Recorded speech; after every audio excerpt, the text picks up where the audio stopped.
La escóbula de la brújula. Dirige Jesús Callejo. Presenta David Sentinella.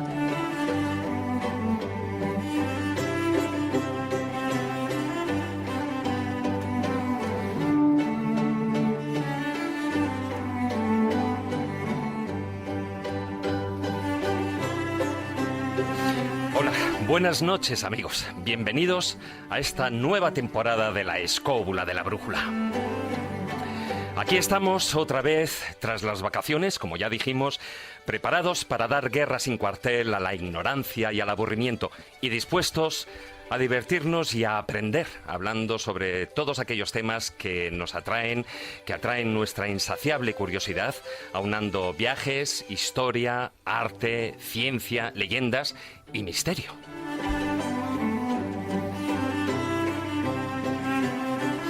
Un año más, queremos agradeceros los numerosos mensajes y muestras de afecto que hemos recibido a través de las redes sociales durante este tiempo veraniego.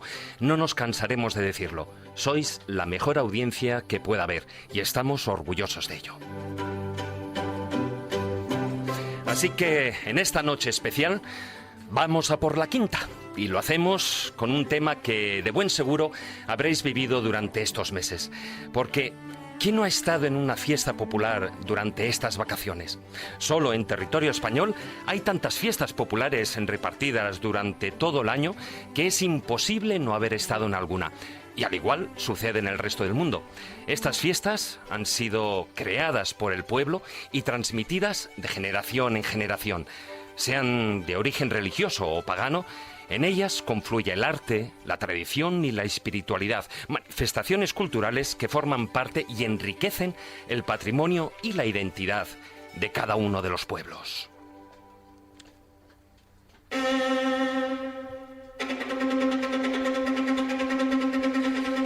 Pero no todas son ancestrales, ni tan solo antiguas. En esta edición especial hablaremos también de otras que son contemporáneas, pero que han conseguido instaurarse ya en la actualidad.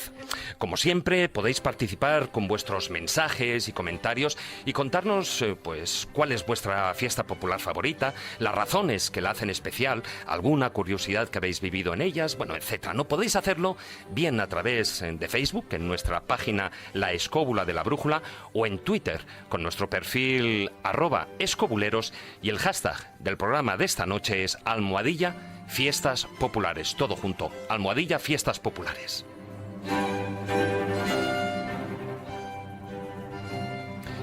Dicho esto, y con la ayuda de Víctor San Román, que nos acompaña a los mandos de la parte técnica, nos subimos nuevamente a nuestra particular escóbula voladora para empezar esta quinta temporada yendo, de fiestas populares. Así que, queridos amigos, comenzamos. Historia, leyendas, misterio, lugares mágicos. La Escóbula de la Brújula.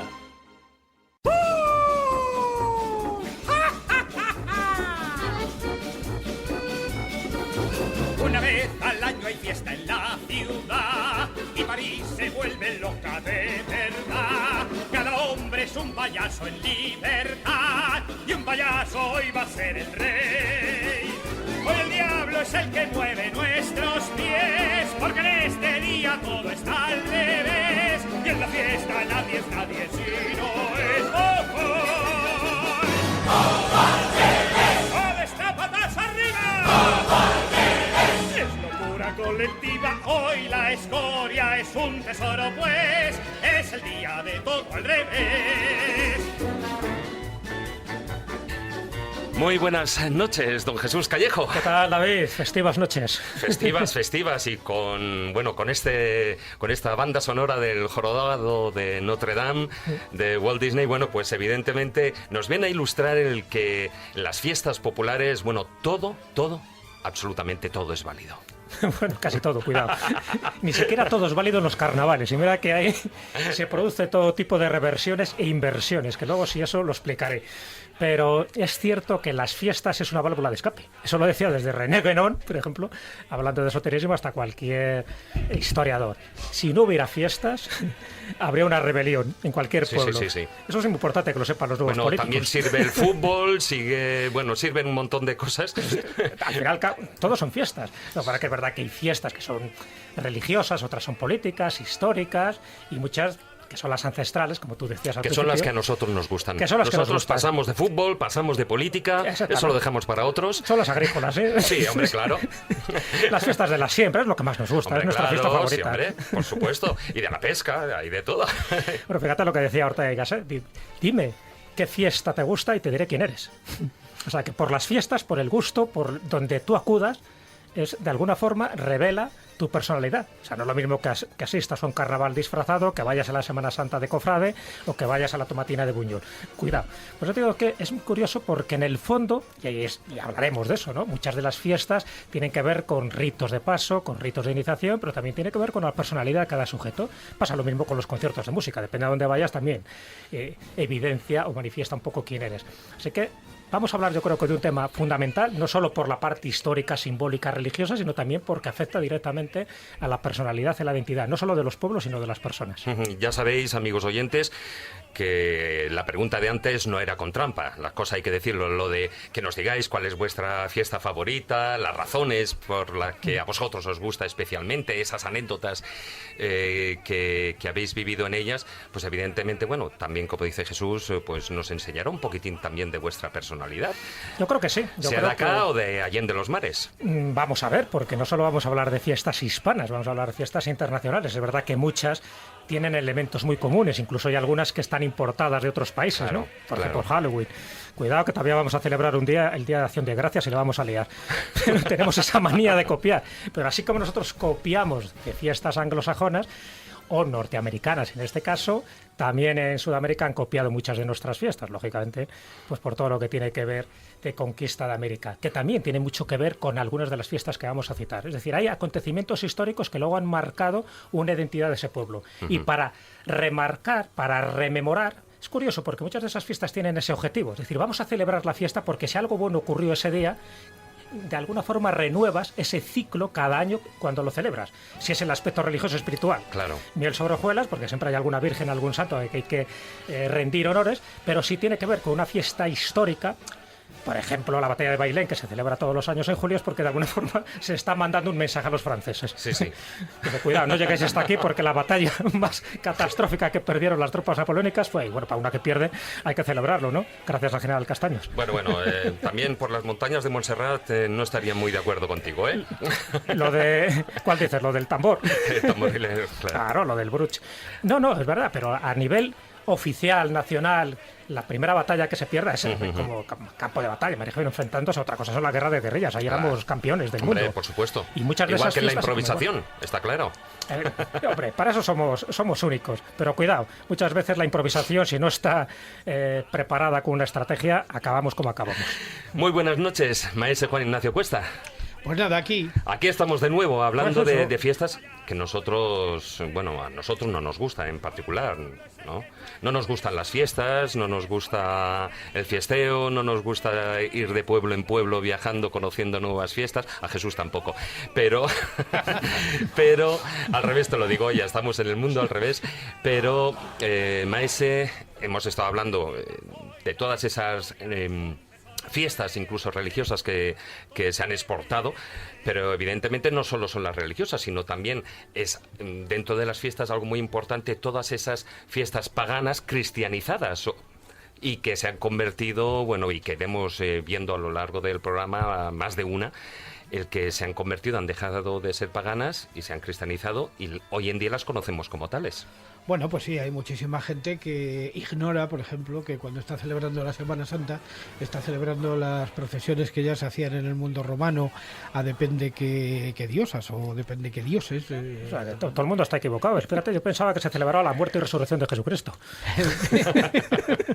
No, pero me refiero fundamentalmente a la procesión. No me refiero en sí a la Semana Santa, sino que me refiero refiero fundamentalmente a las procesiones. Las procesiones no son algo genuinamente cristiano, sino que ya se celebraban en el mundo romano esas largas filas de personajes con sus diosecillos, con sus lares, con sus penantes, de alguna manera buscando propiciar pues lo que se suele propiciar en la primavera. No es, desde luego, para nada casual que sea en primavera la Semana Santa. De alguna manera es un rito de muerte y resurrección, pero no solamente dentro del mundo cristiano, sino también dentro del mundo natural. Hombre, hay que tener en cuenta que, por ejemplo, el Año Nuevo tibetano empieza en primavera, como en tantos otros países, claro, pues ¿no? Por eso quiero decir que todo tiene, de alguna manera, incluso el propio mundo romano hereda la procesión de las viejas procesiones de los druidas debajo de los robles, que iban a buscar la rama sagrada, que era el muérdago, eran las hojas de roble. Para cuando empezaba el Año Nuevo celta, que era el 1 de noviembre, claro, lo cual también empezaba en una fecha totalmente diferente a la nuestra. Pero fíjate un poco hablando de lo que has dicho, Juan Ignacio, yo creo que es muy importante resaltarlo y remarcarlo ahora desde el principio. La mayoría de las fiestas, ya no entramos en las fiestas más populares, más relacionadas con santos cristianos, la gran mayoría de las fiestas ancestrales se vertebran en torno a dos temas. Uno son los ciclos astronómicos, es decir, estamos hablando de los solsticios y los equinoccios, y por otra parte son los ciclos agrícolas y ganaderos. Sí, es decir, cuando se hacía la siembra, cuando se hacía la cosecha, había unas pausas, había unas celebraciones precisamente para reivindicar la fertilidad de la naturaleza. Ya en el antiguo Egipto, y además las temporadas y las fiestas se medían así. Claro, pues digo que esas son las más originales, por decirlo así, las más antiguas. Y a partir de ahí se han empezado a añadir determinados elementos paganos y cristianos. Claro, no olvidemos el concepto romano medieval de las calendas. Las calendas, de alguna manera, pues vienen a corroborar todo esto. De todas maneras, antes estabais diciendo una cosa, y es que parece ser que se celebra la fiesta sobre la gran victoria que tuvo el general Castaños en la batalla de Bailén. Pues los franceses no están muy de acuerdo, porque hay un cuadro en el Louvre, en el Louvre no, quiero decir, en Versalles, donde parece ser que el que perdió fue Castaños. Bueno, muy interesante. Pero eso, fíjate, o sea, y siento retomar el tema de Egipto, pero vamos, en Abu Simbel ocurre lo mismo en los altos relieves de la pared, ¿no? O sea, sí, con la batalla de Cadés. Claro, la exactamente. Batalla de Cadés, para unos dicen que lo ganaron, pues en fin, toda la zona de las tribus líbicas, ¿no?, que son con las que se enfrentaban en el sur de Sudán, y luego los egipcios, pero evidentemente si era Ramsés II el que crea ese bajo relieve, y no solo en la aparece fachada como y gran los victorioso, pilonos ¿no? de Karnak, sino en muchos más sitios. Allí donde estaba Ramsés lo intentó demostrarlo. Para que como no hay testimonios escritos, no hay documentos, pues te tienes que creer lo que hay allí. Pero evidentemente, si contáramos la versión de unos y otros, ahí sí que habría dudas. Para que luego digan que la propaganda la creó el Reich. En cualquier caso, más antiguo. En cualquier caso, creo que hay algo que define a todas las fiestas en general, y es que es difícil hacer una fiesta sin hacer ruido.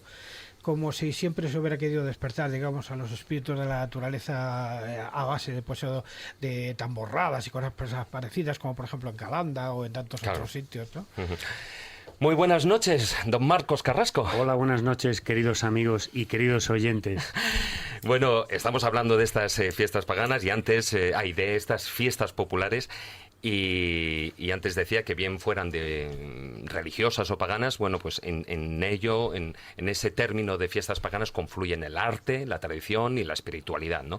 Y el arte, de hecho, no solo es muy importante dentro de esas fiestas, sino que después, posteriormente, se ha inspirado en muchas de estas fiestas populares. Sí, bueno, generalmente lo que es en las festividades, todo lo que se hace con el tema de los toros, por ejemplo, ha dado muchísimo juego a los artistas, incluso, bueno, cosa incomprensible para mí, porque no me voy a meter en polémicas, el tema de los toros es muy, muy controvertido, pero, por ejemplo, ¿quién no habrá conocido todo el tema de la tauromaquia de Goya? Conocido también Picasso, que se retrataba como dice, yo soy el toro. Tiene diversos grabados en el que él aparece como toro, como minotauro. Dalí se le ha visto un montón de veces en los cosos taurinos, y probablemente Velázquez, acompañando al rey, tendría un montón de situaciones de poder retratar y recabar como una especie de cámara oscura y de testimonio todo eso. Ahora, a mí las fiestas que más me gustan son las de guardar, es decir, las de ocio absoluto. Y te voy a decir que he vivido de pequeño 2, 3 que siempre me han hecho muy protagonista. La Semana Santa. He sido capirote y yo me hacía el cucurucho con cartón. Y era de la orden de los sanjuanistas y me metí O ahí del en ese Ku Klux Klan silencio y tal. Bueno, sí, el Ku Klux Klan hispano y tal. Y bueno, he visto también en mi tierra natal, levantina, pues he visto los gigantes y cabezudos, que eran, bueno, primero me horrorizaron y luego me gustaron. Es decir, ahí, bueno, pues el acercarme a esas figuras, esas cabezotas, y dentro había un señor que yo decía, pero bueno, esto, Perdona, ¿cómo puede ser? yo cuando era pequeño en el Escorial, que había gigantes y cabezudos, he llevado la cabeza en alguna ocasión. De hecho, la del negro Sí. la llevé alguna vez, que tenía una boca inmensa por la que veías. Claro, ahí está. Yo cuando vi eso por primera vez que era pequeño, me horrorizó. No dormí en una semana. Y luego los gigantes que se veía la gente por dentro, cómo los iba manipulando, y Además, plásticamente era precioso. ¿Tú conoces el viejo dicho que dice, tú es que miras por la bragueta a los gigantones? Claro, sí. Exactamente. Es verdad, es verdad. Y luego, pues esa especie de desfile, de procesión, iba seguido, iban tocando un instrumento que le llamamos allí la charamita, que es como una especie de dulzaina, de un sonido muy agudo y muy penetrante, que a mí no me gustaba nada, imaginaos, ¿no? El tamborilete este con la charamita, Sí. y todo el mundo ahí detrás, bailando, detrás de esas figuras. Pero fíjate, ese instrumento de viento, de hecho, te lo encuentras en todas partes y en todas las culturas. Sí, con distintos nombres, y hay pequeñas variaciones, pero la dulzaina, el chistu, etcétera, etcétera. Chirimía sí. es quizá el Chirimía, más- sí. O sea, en definitiva es el mismo. Y fíjate, siempre acompañado por un tambor pequeño. Claro. Normalmente. Y es lo que es El portátil, ¿no? El tambor portátil. Es un Sí, poco el eso. padre o la madre del oboe, es decir, es una lengüetilla de caña que al aplastarse y vibrar, vamos, es el máximo sonido de volumen que te puedas imaginar. Como la gralla, ¿no? Ensordecedor, como la gralla, exactamente. Claro, son los dos elementos que siempre se utilizan en todas las fiestas, son los instrumentos de viento y el tambor. Percusión. El tambor con todas sus variantes. O sea, ¿por qué? Porque son los más fáciles de adquirir. Pues nadie va a llevar un piano, un violonchelo. Y de tocar. Y de tocar, también es verdad. No, sí. pero en el mundo antiguo ya había instrumentos de estos para ceremonias de este tipo muy sofisticados. Por ejemplo, las trompas que aparecían en las tumbas antiguas, esas pedazos de trompas que llevaban alrededor del cuerpo. Sí, de ceremonia sí, pero De- no de fiestas. sí. Claro, pero una cosa son los rituales sagrados, que es distinto. Pero las ceremonias y las fiestas, coges lo primero que encuentres. Desde la botella de anís hasta 2 pedruscos, lo que sea para Como primero, y es lógico, Para- todo lo que sea percusión. percusión. ¿No Claro, recuerdas la evidentemente. película esta de Woody Allen que va con un violonchelo el tío con un asiento, avanza unos Que metros? le va adelantando la banda y él tiene que coger la silla, el violonchelo. Porque de lo más probable que sea un Sí, es un instrumento poco de viento incómodo, es un poco que se pueda incómodo. tocar de pie. Bueno, de todas maneras, antes, y sé que luego vas a, digamos, en tu parte, Marcos, vas a abarcar esa parte de lo que es la tauromaquia, y tú ya lo has apuntado, es un tema muy controvertido, nosotros ni entramos ni salimos. Sí es cierto que lo vamos a enfocar, evidentemente, desde el punto de vista del arte, y porque, bueno, pues una cosa es la fuente de inspiración para que una obra de arte... y luego otra cosa es el arte en sí mismo, ¿no? Es decir, Goya también tiene una serie de grabados, aparte de tauromaquia, tiene uno que es los desastres de la guerra, ¿no? ¿Significa eso que la guerra es arte? Bueno, eso ya es otro tema, ¿no? Pero que hoy vamos a hablar de esa fuente de inspiración y de esa manera de plasmarlo que han tenido los artistas. Perfectamente, si es que los artistas, al no haber antes cámara de fotos, eran los auténticos testimonios, los cronistas de todo lo que pasaba. Además, pasado por el filtro y de su propio juicio y donde ponían allí su propia opinión, ¿eh? Porque muchas veces hablamos de no, los desastres de la guerra, que es una cuestión nacionalista y tal y cual. Ojo, que Goya tenía el corazón partido, ¿eh? Y era francés y era español. Y eso es una denuncia, no es que está diciendo, esta es una denuncia de ambas partes, de la crueldad que se hizo por ambos campos. En fin, hay una cantidad de pequeños detalles que ya entraremos y ya... Pero gracias a su reporterismo artístico conocemos muchas cosas de la época que si no, no las conoceríamos. Goya nos ha transmitido una información valiosísima Fabulosa, sí. sobre lo que estaba sucediendo en ese momento. Acordaros un poco también lo que decía Ortega y Gasset, le vuelvo a citar. Él decía que para conocer la historia de España de los últimos 300 años hay que conocer la tauromaquia. Es decir, y él lo decía en sentido amplio. Es decir, no se puede entender la historia de España sin entender la literatura, el arte, las fiestas populares, todo lo que giraba alrededor del toro. Pero todo lo que giraba alrededor del toro, no tanto como fiesta popular, sino como símbolo, es decir, como los taurobolos, los sacrificios Claro. del toro, el sacrificio que se hacía precisamente para que hubiera fertilidad con la sangre y distintos elementos. Entonces, si en España desechamos totalmente eso, estamos desechando una gran parte no solo de la cultura, sino también de las tradiciones. Luego es verdad que hay fiestas salvajes que hay que erradicar, pero el culto del toro como tal, a nivel general, eso es algo que está no solo en España, sino en Grecia y en todos los países mediterráneos. Ha habido una deriva desde los taurobolios a ciertas barbaridades que se están haciendo, claro, que pero son eso ya lo hablaremos. Pero asombrosas. con todo tipo de animales, ¿eh? Porque las fiestas, Sí, indudablemente. en las fiestas y no solo en España, en todo el mundo, en algunos casos se han cometido y se siguen cometiendo verdaderas aberraciones con animales. Pero hay dos, Gansos, por lo menos, hay dos que han cabras. desaparecido, que muy bien, que es cuando se tiraba una cabra en Manganeses De la Polvorosa. y cuando se descabezaban a los gansos, ¿no? Por ejemplo, en Lequeito. O sea, que esas por suerte han Subiendo el palo, desaparecido. ¿no? Ujú. Pero, y cada vez van desapareciendo más, porque ya la gente va distinguiendo lo que son salvajadas puras y duras, es decir, que no tienen ningún tipo de tradición y, por supuesto, de elemento simbólico, de lo que sí identifica un pueblo. Y no olvidemos que muchos pueblos se identifican con los toros, con las vaquillas, en fin, con distintos elementos. Lo que hay que desterrar es el salvajismo. Lo que no se puede hacer, esto es una cosa que digo muy clara, es no se puede divertir el ser humano a costa del sufrimiento de un animal. Eso está claro. Pero dentro de eso hay distintos matices que sería cuestión de analizar según qué fiesta tratemos. Y uno de ellos, evidentemente, es en el mundo del arte, que es lo primero, o cuanto menos la primera sección que vamos a ver hoy.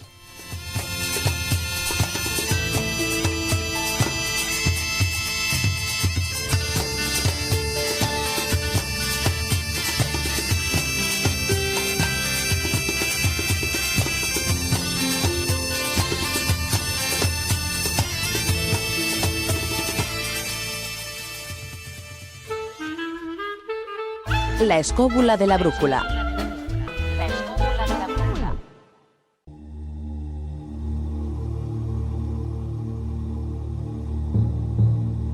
El taller del pintor.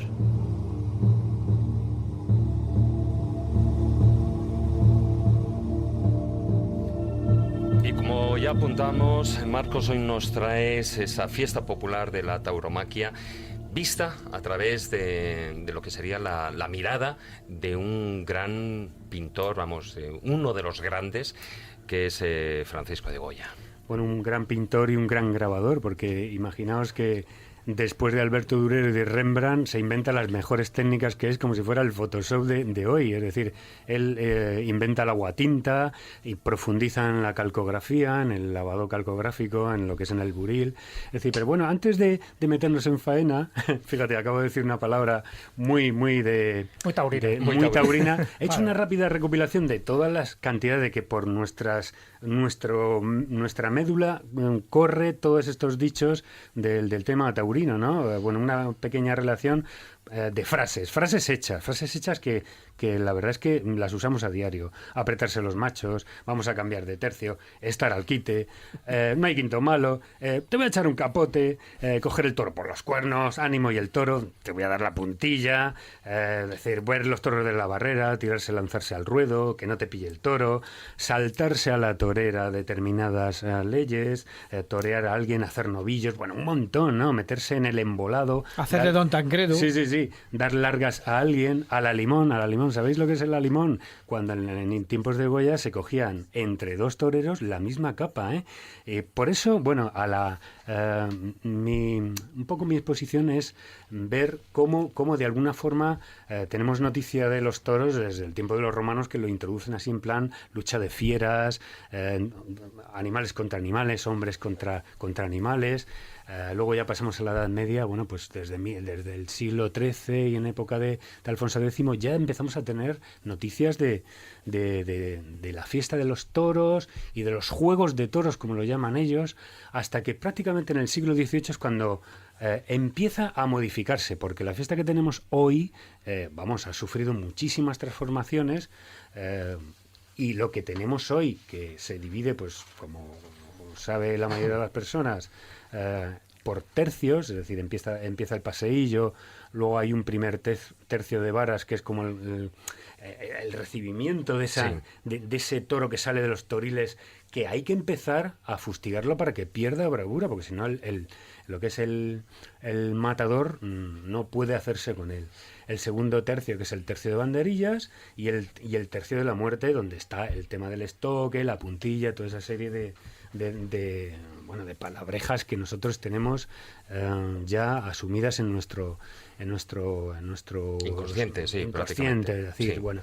Pero en el tema de la tauromaquia, bueno, Goya tiene pues 4 grandes colecciones, como son, que no se me olvide ninguna, y por orden, los caprichos, los desastres, la tauromaquia y los disparates. Concretamente la tauromaquia lo que hace es que empieza con un texto de Moratín en el que hace acopio de toda esa serie de historias, de hacer como una especie de recopilación de cómo empieza la faena de los toros, toreadores, etcétera, etcétera, y hacer pues una labor de recopilación. Y claro, los toros, tal y como los conocemos ahora, no tienen nada que ver. Hecho, además, os he puesto en lo que es la página de Facebook de la Escóbula de la Brújula, algunas que he seleccionado y que ya han desaparecido. Por ejemplo, voy a decir títulos. ¿Cómo capean a un toro cerrado? Y aparecen unos personajes que a nosotros nos extrañan, porque son personajes con turbantes y con lo que son pantalones muy, muy amplios, bombachos, ¿no? Que son los mamelucos. ¿Quién trajo los mamelucos? Claro. Pues Bonaparte. Parece ser que Moratín decía, esto es muy controvertido, que quien instauró los toros y quien lo potenció fueron los moros. ¿Qué son los moros? Los moros es un saco en el que caben muchísimas personas, muchísimas ideas, pero en teoría los romanos llamaban los moros a los mauros, los de la Mauritania, es decir, todo lo que es norte de África, Magreb, etcétera, etcétera. Pues hay muchas estampas de Goya en la que aparece como estos moros con turbantes y con pantalones bombachos pues hacen la faena y aparecen de una forma que ya ha desaparecido. Por ejemplo, hay una que se titula El animoso moro Gazul, es el primero que lanceó los toros en regla. Es decir, pero a lanza viva, atravesándolos. De todas formas, Marcos, lo que hizo Goya en la tauromaquia, en esta serie de grabados, que son 33, ¿no? Me parece. 33. Bueno, más luego hay 11, y luego mete por hay ahí 11 hasta estampas, ¿no? O algo así. Todas completamente son como unas 44. 40 en total, es decir, bueno, con algunas rectificaciones, algo que desestima él, pero hay como unas 40 en total. Pero nos viene a representar, o sea, lo que, como si fuera un fotógrafo, o un poquitín lo que podía ser algo que en aquella época, bueno, y que a nosotros nos queda como herencia, cosas que, claro, como tú estás colgando ahora mismo en la página, o sea, no hoy en día es imposible ver. Imposible, porque en realidad Goya fue testigo de las 2 corrientes que había del toreo, es decir, había una corriente vasco-navarra, que era a base de recortes, de garrochistas, de pertiguistas, de banderillas, y luego la corriente andaluza, que era todo a base de capotes, capas. Entonces luego hemos visto que todo eso se ha fusionado, pero por ejemplo aquí tiene uno, que podéis verlo en nuestra página, que es El origen de los arpones y banderillas. Hoy podemos ver concretamente a los toreros, banderilleros, como se cogen, se ponen de puntillas, saltan y lo clavan así. En un principio fue el torero lanzando un dardo, lanzando un arpón, que se metía en la piel del toro y ahí se quedaba, ¿no? Luego hay otro que es muy gracioso de ver, que se titula El diestrísimo estudiante de falces embozado burla al toro con sus quiebros. Imaginaos, es... Dibujaban muy bien, pero poniendo títulos, la verdad que no era lo suyo. Eran los antecedentes de los... Perdón. Sí, no, que era... los antecedentes de los recortadores. Eso es, los antecedentes de recortadores que se embozaban ahí, y este hombre concretamente, la mayoría de estos que salen aquí los conoció Goya personalmente, y bueno, pues por ejemplo, la temeridad de Martincho, que es otra cosa que no se hace, que es siéntate en una silla con grilletes en los pies, en una silla, y en vez de capa, coger un sombrero y recibir al toro desde los toriles con la espada, bueno, o subirse en una mesa y hacer ese tipo de saltos encima del toro, eso sí que tenía valor, sí, ¿no? Ponerte ahí delante, quieto, estático. Pero deberíamos explicar un poco, porque la gente no sabe quién fue Don Tancredo. Don Tancredo era como una especie de payaso, que como estas estatuas vivas que ahora vemos en los sitios, se pintaba así todo de blanco, con un gorro cónico, así algo parecido a lo que es el payaso Tonetti, me parece, ¿no? Bueno, y entonces se quedaba completamente quieto ante la embestida del toro. Entonces el toro, cuando llegaba aquel aquella estatua blanca se quedaba absolutamente estremecido y no entraba. Entonces, por eso siempre se ha dicho, dice, tienes más valor que Don Tancredo. Luego, bueno, pues otras cosas, otras tercios que han desaparecido, pues por ejemplo el tema de los garrochistas, ¿no? Aparece, este es grabado, es muy famoso, en la que Juanito Apignani pues, corre enfrente, va hacia el toro y como si fuera un saltador de pértiga, lo rebasa con la pértiga, Sí. esto ha desaparecido. No ha desaparecido. No ha desaparecido. Los Hoy en día- forcados de Portugal siguen haciendo eso. Sí, bueno, E incluso sin la me pértiga. refería en España. No, Bueno, ya, si la pértiga también, porque pegan unos brincos tremendos, pero con la pértiga lo hacen. O sea, es una suerte Bueno, casi de varas.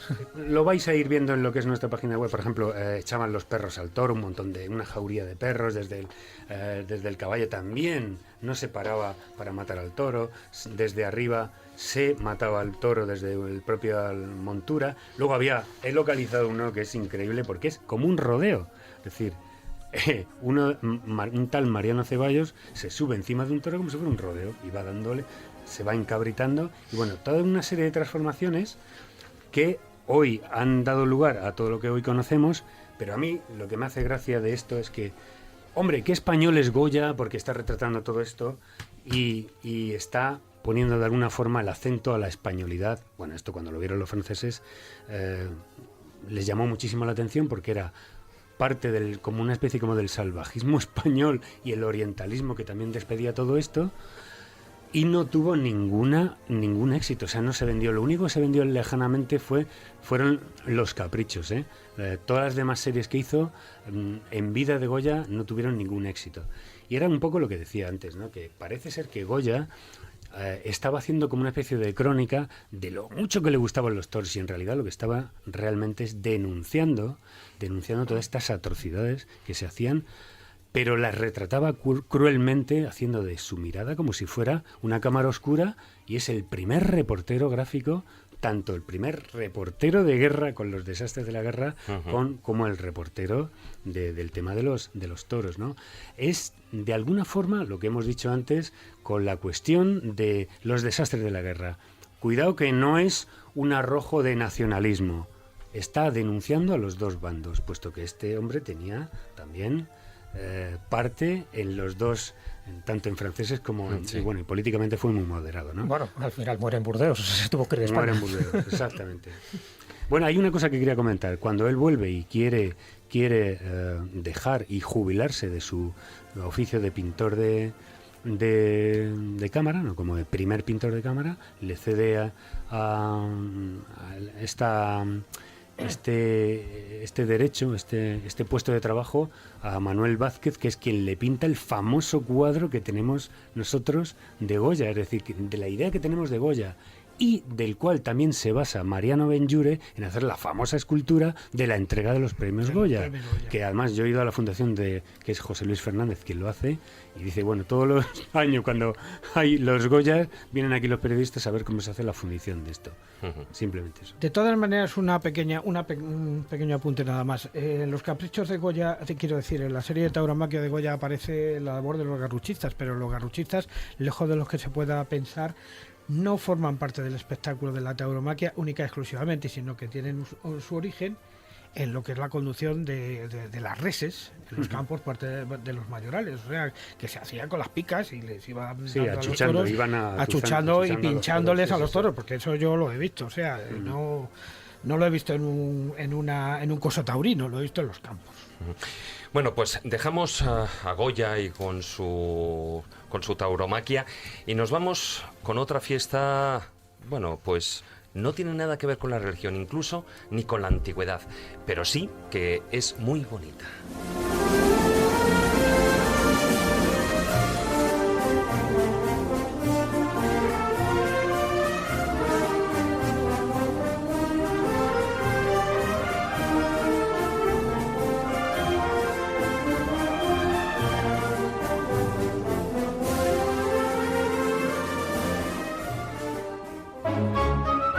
La escóbula de la brújula.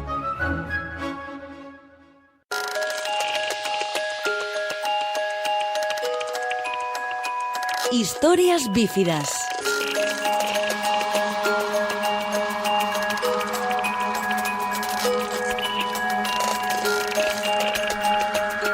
Salas, muy buenas noches. Hola, buenas noches. Bienvenido buenas noches a esta nueva temporada. Muchas gracias. A por la Bien quinta, hallado. ya sabes.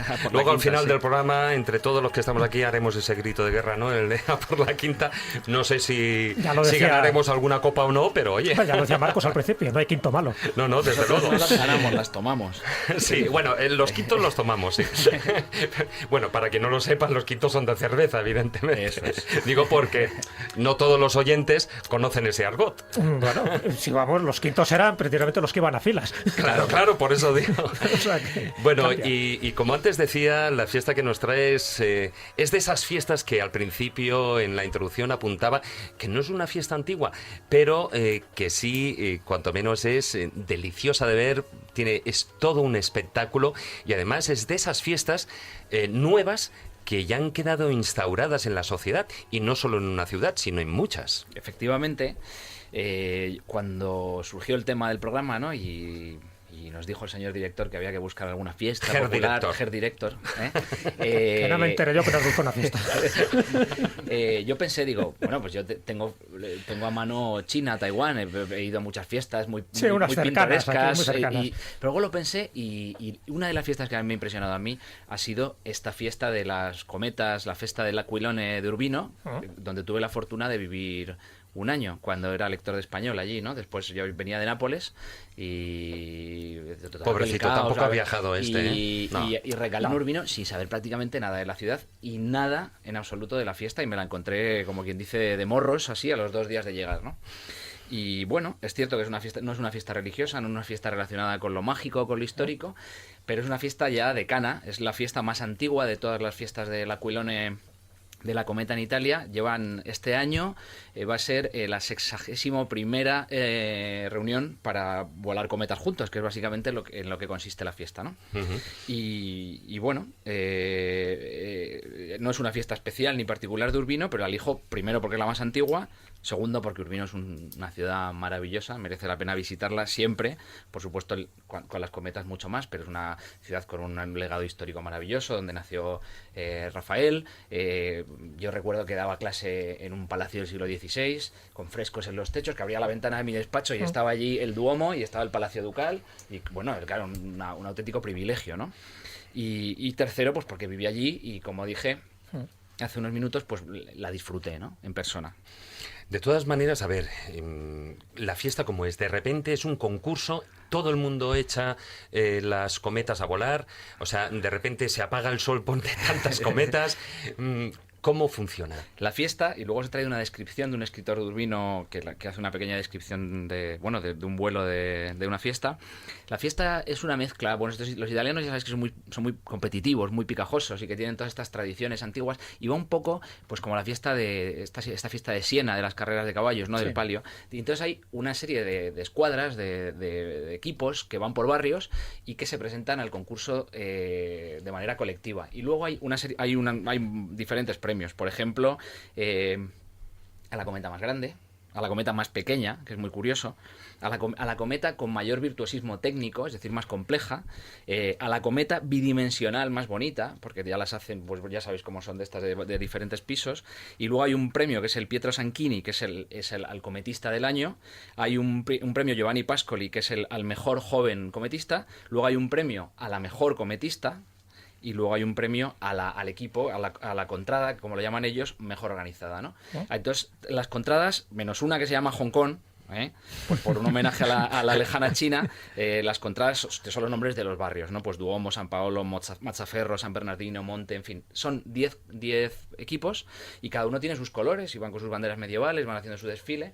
Entonces, durante los 2 primeros días de fiesta, hay actividades variadas, talleres, se enseña a los niños la manera tradicional de hacer cometas. Es decir, se hace todavía con la caña de bambú, con el papel y con una especie de harina mezclada con agua, ¿no? Una especie de pegamento natural, y con eso hacen las cometas, ¿no? Engrudo. Con un engrudo, efectivamente, ¿no? Yo recuerdo en mi infancia, yo lo hacía con patata, ¿no? Pues es el hidrato, ¿no? El engrudo con harina y agua, vamos, que se ha pegado yo cromos, claro, con eso. Efectivamente. Una cosa, Miguel, está bien esta fiesta, ¿no? Además, no deja de ser ejemplar que te den un premio al que la tiene más grande o al que la tiene más pequeña.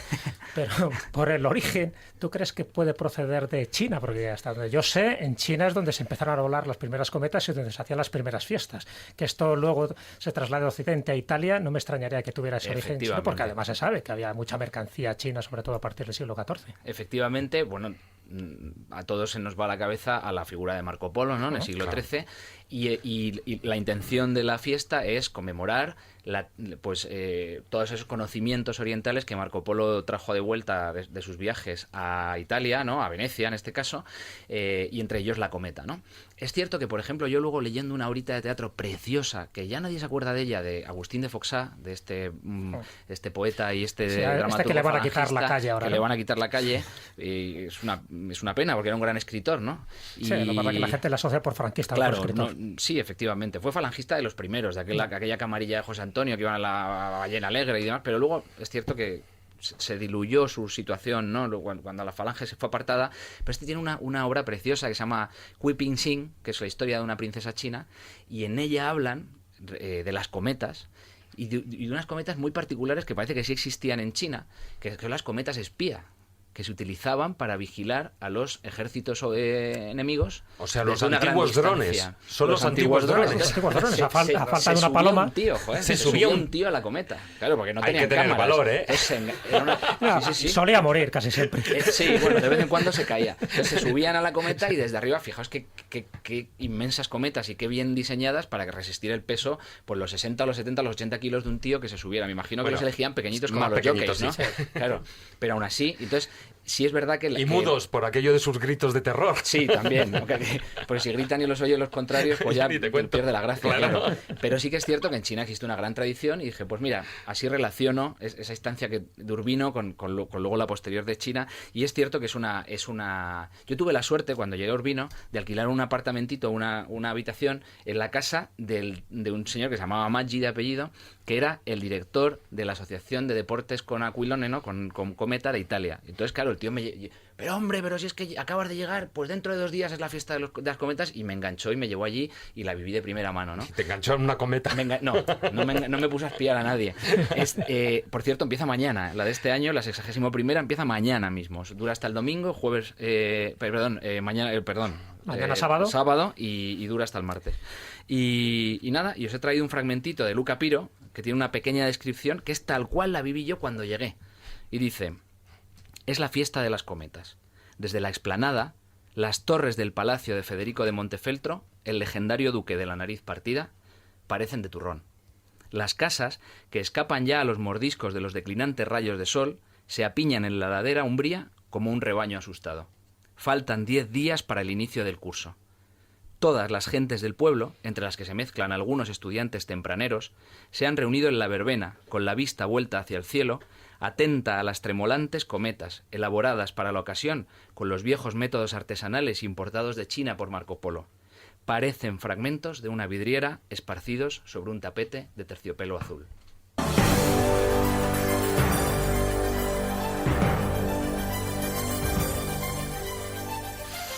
Bueno, pero tú conoces esta fiesta de Urbino en Italia. Pero bueno, no solo se celebra en China, en Italia. Aquí en España, por ejemplo, también se hace una fiesta. Sí, en Valencia. Sí, también en Colombia y en Italia se puso de moda desde el año 55 que empezó en Urbino, y ahora se celebran más de 20 fiestas de la cometa, ¿no? O sea que es cierto que son muy vistosas, son muy bonitas, que nos devuelven a la infancia a todos, porque todos hemos jugado con cometas, y que entonces enseguida consiguen un arraigo popular, que aunque no sean fiestas muy antiguas, enseguida enganchan. Entonces, en Urbino hay una grandísima tradición, familias, ¿no?, que pertenecen a este equipo, a este otro, que se pican, que se enfrentan. O sea, es concurso y a la vez fiesta, evidentemente. Efectivamente, ¿no? Y se come, como os imaginaréis, fenomenal, se bebe y se grita y hay música, como cualquier fiesta popular, ¿no? Hay una variante que son los famosos farolillos chinos, donde le colocas también una pequeña velita. Eso es muy interesante, porque eso así que tiene también ese aspecto ritual, aparte de estético, ¿no? Se suele hacer por la noche, precisamente para que tenga mucho más espectacularidad. Y es muy interesante porque en el fondo se busca eso, ¿no? Un poco esa estética china, donde cada farolito representa o bien un deseo, lo que tú quieres formular para que se cumpla a lo largo del año. Ahí tiene también que ver un poco con el taoísmo, con el budismo, y por otra parte, a veces representan también las personas que han fallecido. Es decir, cada lucecita representa un poco lo que pasa con nuestro árbol de Navidad. Es decir, nuestro árbol de Navidad, cuando se decora, cuando se ponen luces, hay que recordar, y eso viene además de la Reforma Protestante, viene de Lutero, cada lucecita está representando a aquel familiar que no puede celebrar esas Navidades, que no deja de ser unas fiestas hogareñas y familiares, que no puede celebrarlo porque ha fallecido. Entonces te quiere decir que la luz es un elemento fundamental, igual que tiene también el viento, en fin, los 4 elementos, junto con otro tipo de circunstancias. En el caso que tú has mencionado, es una fiesta totalmente civil, laica, no tiene ninguna connotación religiosa, pero la variante esta de los farolillos sí que tiene un ritual muy preciso. Pero últimamente la han prohibido en algunos sitios por el peligro de incendios, porque por ese es el problema, porque luego caían lejos y era complicadito. Claro, es cierto que en China existe mucha tradición, también muy relacionado con el Año Nuevo, ¿no? Yo recuerdo, volviendo de las vacaciones de Año Nuevo chino, cuando regresaba a China siempre había una gran exposición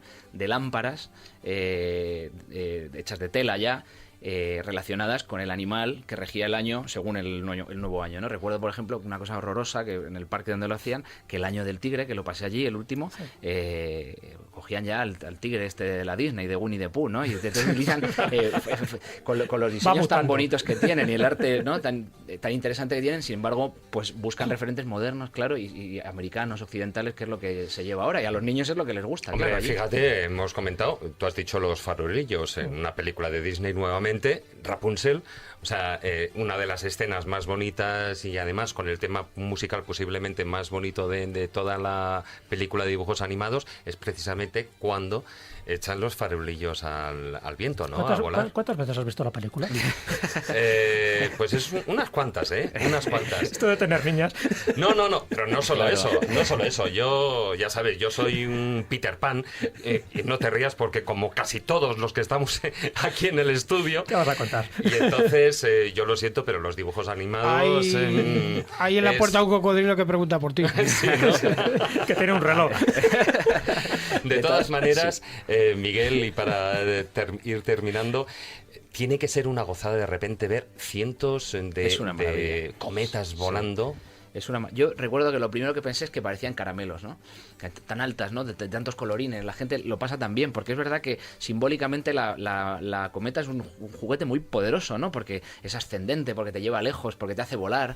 De alguna manera tú vas en las alas de la cometa también, ¿no? Y luego en un sitio tan especial como Urbino, ¿no? En una explanada de hierba con las murallas, un castillo maravilloso, ¿no? Un palacio, ¿no?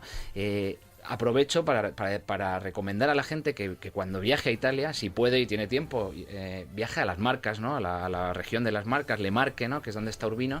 Es una región muy olvidada y pasa la línea gótica por allá. Hay un montón de pueblos góticos maravillosos y renacentistas, como es el caso de Urbino, ¿no? Y merece la pena tanto pues como Siena o como otros sitios mucho más famosos. Pues me quedo con esa imagen, ese sueño del vuelo de las cometas llevadas por el viento.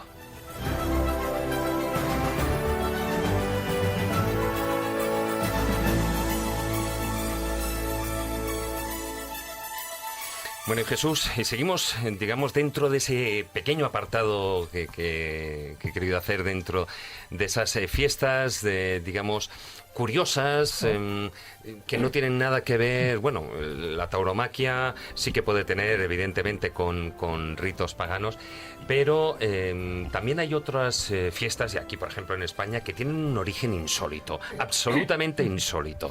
Hombre, fíjate, una fiesta que conmemora el avistamiento de un ovni en el siglo XIV, yo creo que es bastante insólito, ¿no? Pues va a ser que sí. Sí, muy poca gente que conoce ese origen. Alguno te lo va a discutir, ¿eh? Bueno, ovni en el sentido amplio de la palabra, objeto volante no identificado, ahí evidentemente. Está. No estamos hablando de civilizaciones extraterrestres que vienen precisamente de Marte para instaurar una fiesta. En fin, nuestros oyentes son inteligentes. Pero fuera de Manresa, que es donde se celebra esta fiesta cada 21 de febrero de 1345, que es cuando se produce, ¿no?, el evento, y que ahora voy a resumir, es muy llamativo. Es la fiesta de la misteriosa luz, la misteriosa Yun. Y claro, dicho así, el que se celebre una fiesta desde ese momento porque hubo un acontecimiento aéreo, lumínico, extraño, anómalo, precisamente relacionado con uno de los enclaves de poder más importantes que tiene la península ibérica, que es Montserrat, pues hombre, llama mucho la atención. Básicamente lo que ocurre es que ese 21 de febrero, precisamente de Montserrat, baja una luminaria por su ladera. No era la primera luminaria que se veía. Lo que pasa es que lo que sí hace como insólito es que se va a Manresa y a la iglesia del Carmen, que había antes, no la que hay ahora, por la iglesia del Carmen entra esa luminaria y justo en la capilla de la Santísima Trinidad se divide en tres. Y empieza como a hacer un juego, como a hacer una danza, un baile. Esas tres van desde esa capilla hasta la bóveda, de la bóveda baja, y eso no solo lo ve el cura, el sacristán, en fin, el devoto, el vecino, lo ven hasta 300 personas porque está durante bastante tiempo haciendo esa danza del sol extraña. Estamos hablando de una pequeña esfera que se divide en tres y que después de producir ese juego como una especie de luminaria inteligente vuelve a salir de la iglesia del Carmen, se reconstruye, se unifica y se pierde otra vez en el macizo de Montserrat. Fíjate que me recuerda también, si ahora no me equivoco, en Alicante, en una iglesia de Alicante, ocurre algo parecido. Una luz que entra en la ciudad de Alicante. No sé si Marcos ahí puede recordar. En una de las estancias, bueno, pues está muy cerca de lo que es el castillo, ¿no? Donde está la muralla del castillo. Pero ahí entró una luz y de repente se divide en tres y recorre la iglesia para luego salir.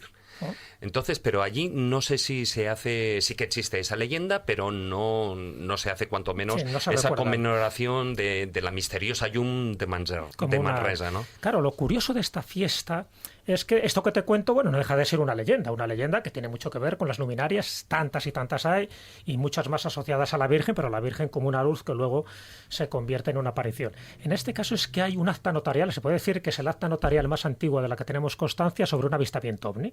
El notario de la época, para de Pulcar Solano, lo que hace es recoger con todos los testigos, con todos los testimonios y firmado todo lo que ocurrió ese 21 de febrero, con lo cual le da credibilidad. Algo pasó, hasta el punto de que incluso una polémica social que tenía que ver con una acequia que quedó resuelta. Resulta que el obispo de Vic tenía, en fin, ciertos inconvenientes de que en su territorio, en su terreno privado, pues pasara una acequia que querían hacer los de Vic, pues eso, precisamente para que el agua se canalizara y llegara a los regadíos.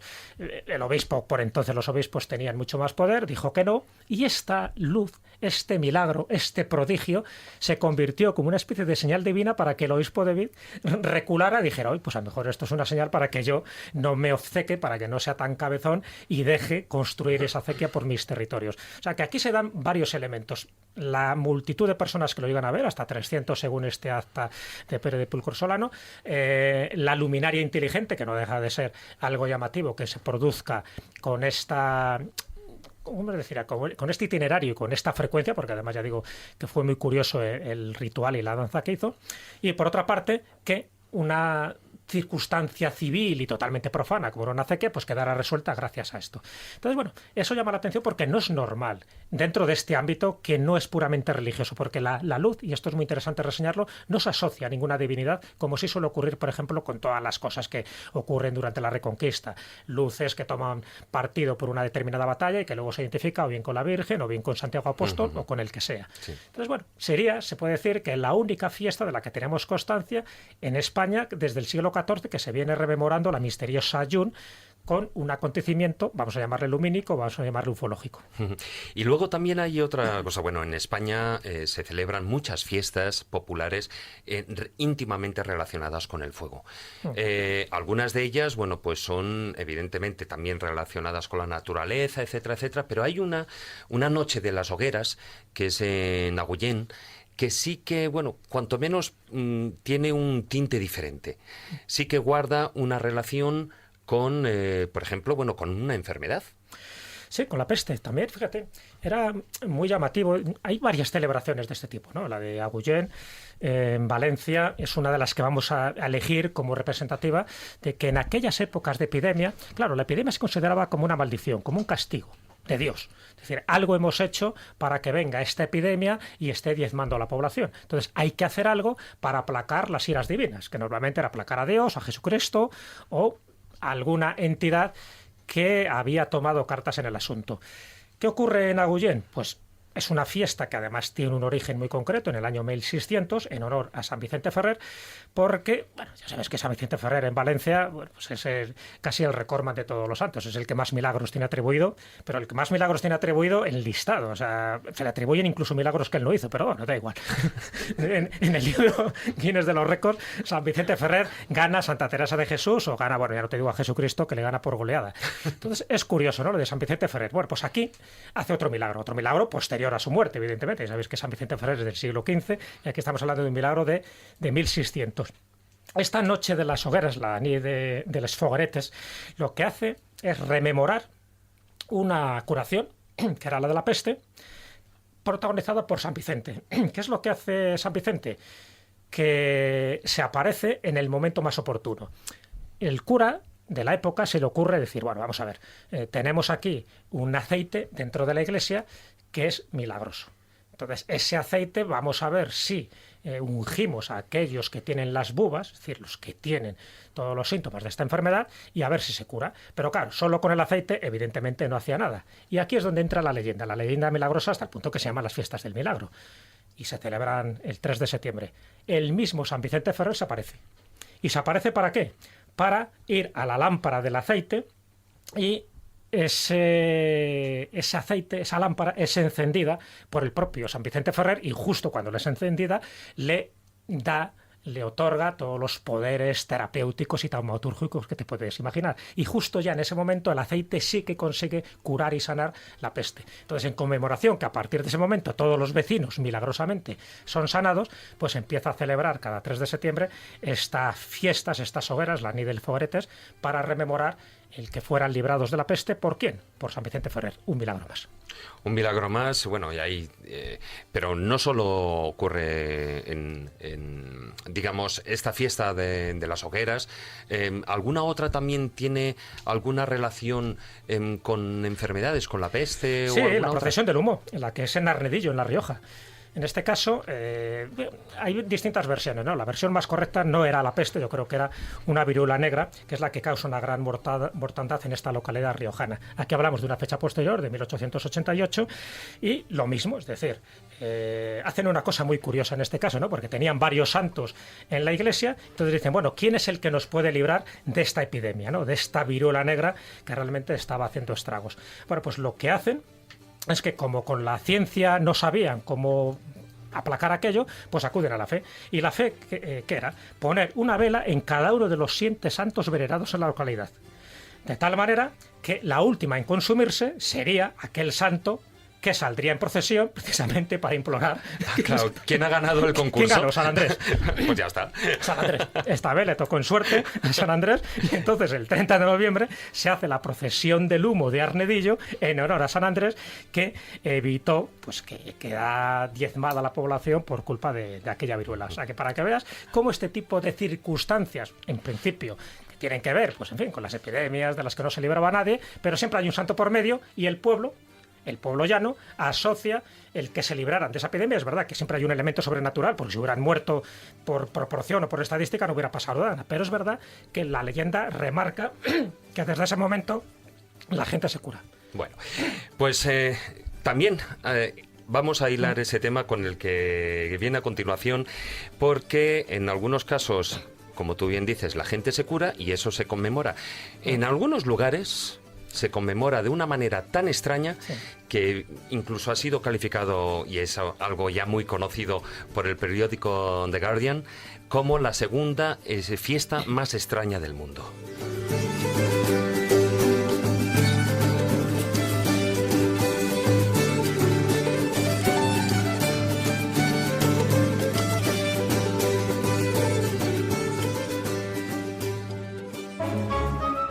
La escóbula de la brújula. Dirige Jesús Callejo. Presenta David Sentinella.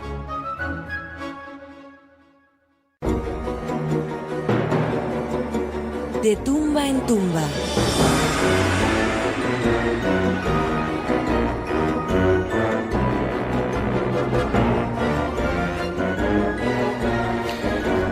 Muy buenas noches, doña Marta San Mamet. Buenas noches. Bueno, tendría que decir buenas noites en gallego, ¿no? Sí, sí. Bienvenida a esta nueva temporada. Sí, vamos a por la quinta, ¿no? Sí, ese es el grito de guerra, ya lo sabes, a por la quinta. Ese, a por la quinta, tumbeando con alegría, además. Bueno, con alegría, la alegría de la gente que, de la que nos vas a hablar, que tiene el valor de ponerse dentro de un ataúd. Pues sí, tiene que ser increíble. Vivo, claro, el hecho de ponerse, no de que le pongan. Eso, vivo. O sea, uno lo elige porque sí. Y sale vivo, bueno, sale medio muerto porque realmente la situación es claustrofóbica.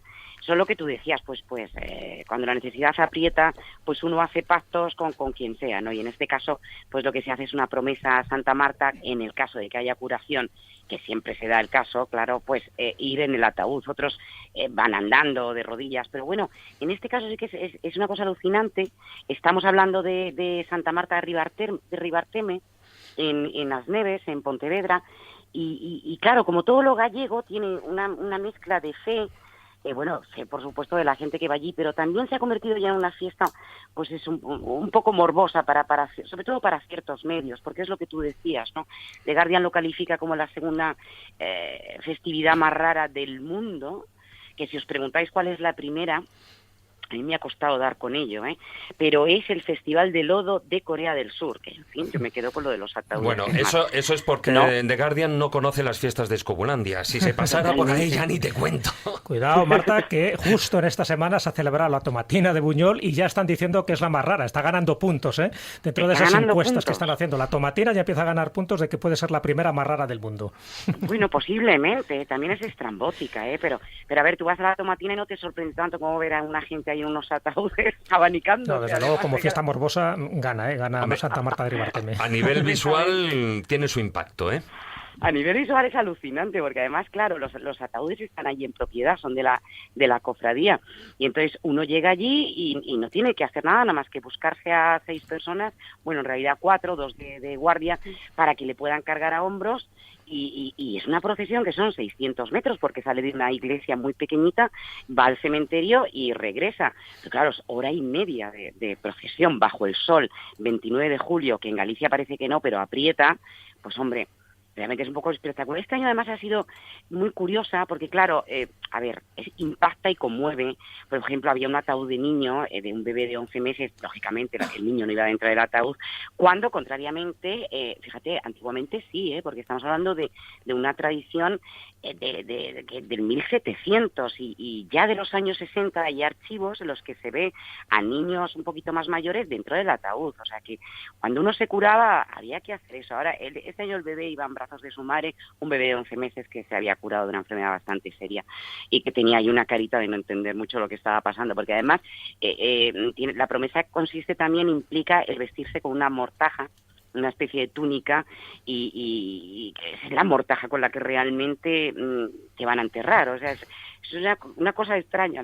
Pero bueno, luego como en Galicia todo está así, pues luego se celebra con buen pulpo y buen ribeiro y buen albariño. Eso nunca puede faltar. Eso nunca puede faltar. Pero lo que sí, mira, y vaya a poner un poquitín la introducción y lo vamos a ir oyendo para, hemos rescatado algunos de esos archivos sonoros de hace 40 años atrás de lo que es la romería de los ataúdes. Vamos a escuchar el principio.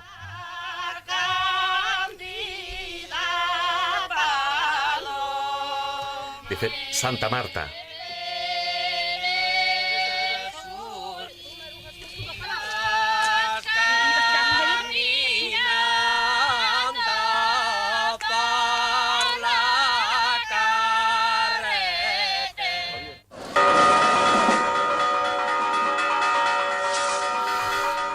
Marta, a ver, empiezan ahí esa letanía que cantan, luego también posteriormente suenan las campanas de la iglesia y a partir de ahí, a toque de tambor y de banda, empiezan a salir los ataúdes. Los ofrecidos. Sí, en ese momento empiezan a salir los ofrecidos, nunca han superado un número de 6.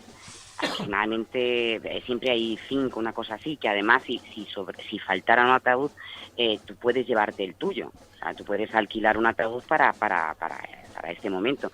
Eso es ser práctico. Sí, es un poco raro, ¿verdad? Vengo a alquilar mi ataúd. ¿Quién no lleva su ataúd debajo del brazo? ¿Quién? A ver, si es que... Desde luego, si es que somos así, a mí Oye, me encanta eso de la Fernando fiesta. Sánchez Dragó tiene su ataúd en casa, y lo tiene ahí previsto para cuando llegue el momento. O sea, que hay gente que ¿Es lo tiene en verdad? caseta y lo tiene Hay de gente mesa, que lo tiene en además. casa, sí. Bueno, en el último directo que hicimos hablábamos precisamente también de eso, de un señor que tenía también 6 o 7 ataúdes y de vez en cuando se mete dentro. En fin, es algo que yo no he probado, tengo bastante poco interés. Debe ser, en el fondo, si lo piensas, debe ser como estar metido en una cama un poco más alta, ¿no? O sea, no creo que tenga mayor misterio. Hombre, si ya te ponen la tapa y te cierran con 4 cerrojos... Y se van, En fin. y se van a tomar el pulpo y el albariño, ya ni te cuento. A mí te cuento, ¿no? Qué horror. por Sobre favor. todo por el calor, el hambre y la sed que te entra, ¿no? Y el agobio, es que aunque no tengas sed ni hambre, si es que te da pues pura psicología, ahora angustia pura, qué barbaridad. Hombre, yo he visto Bueno, en este las caso me he imágenes escapado. y eso de estar, bueno, pues, Galicia, que si llueve, no, a ver, a puro sol, y la verdad es que hasta con abanicos dentro del ataúd. Perdón, y con un paraguas encima de la cabeza. Sí. Sí, señor. Y con un Marta, y paraguas, seguro bueno, que y dicen, no solamente Marta, soy eso. Marcos, seguro que dicen, coño, estoy Marcos. muerto de calor. Sí, el agobio entra, ¿eh? Estamos con los papeles ya todos aquí para abanicarnos. Hombre, deja que ya estamos Angustia. terminando el verano. Menos Bueno, a mal, ver, menos mal. Marta, ¿tú te apuntarías a esa romería de los ataúdes? No, por supuesto. Que duda cabe, claro. Hay que ir, mira, aunque solo sea para el tema de la pulpada. Tú con solo comer ya te apuntas, ¿no? Sí. Todas las Realmente, fiestas aunque solo religiosas sea para tienen un eso. elemento profano y pagano, como es la pulpada. Sí, es que soy muy profana y muy pagana. Sí, me apunta. Pero el agobio, fíjate, yo creo que te daría más que el tema de ir así al sol. Es la cantidad de fotógrafos y de periodistas que se acreditan todos los años para ir.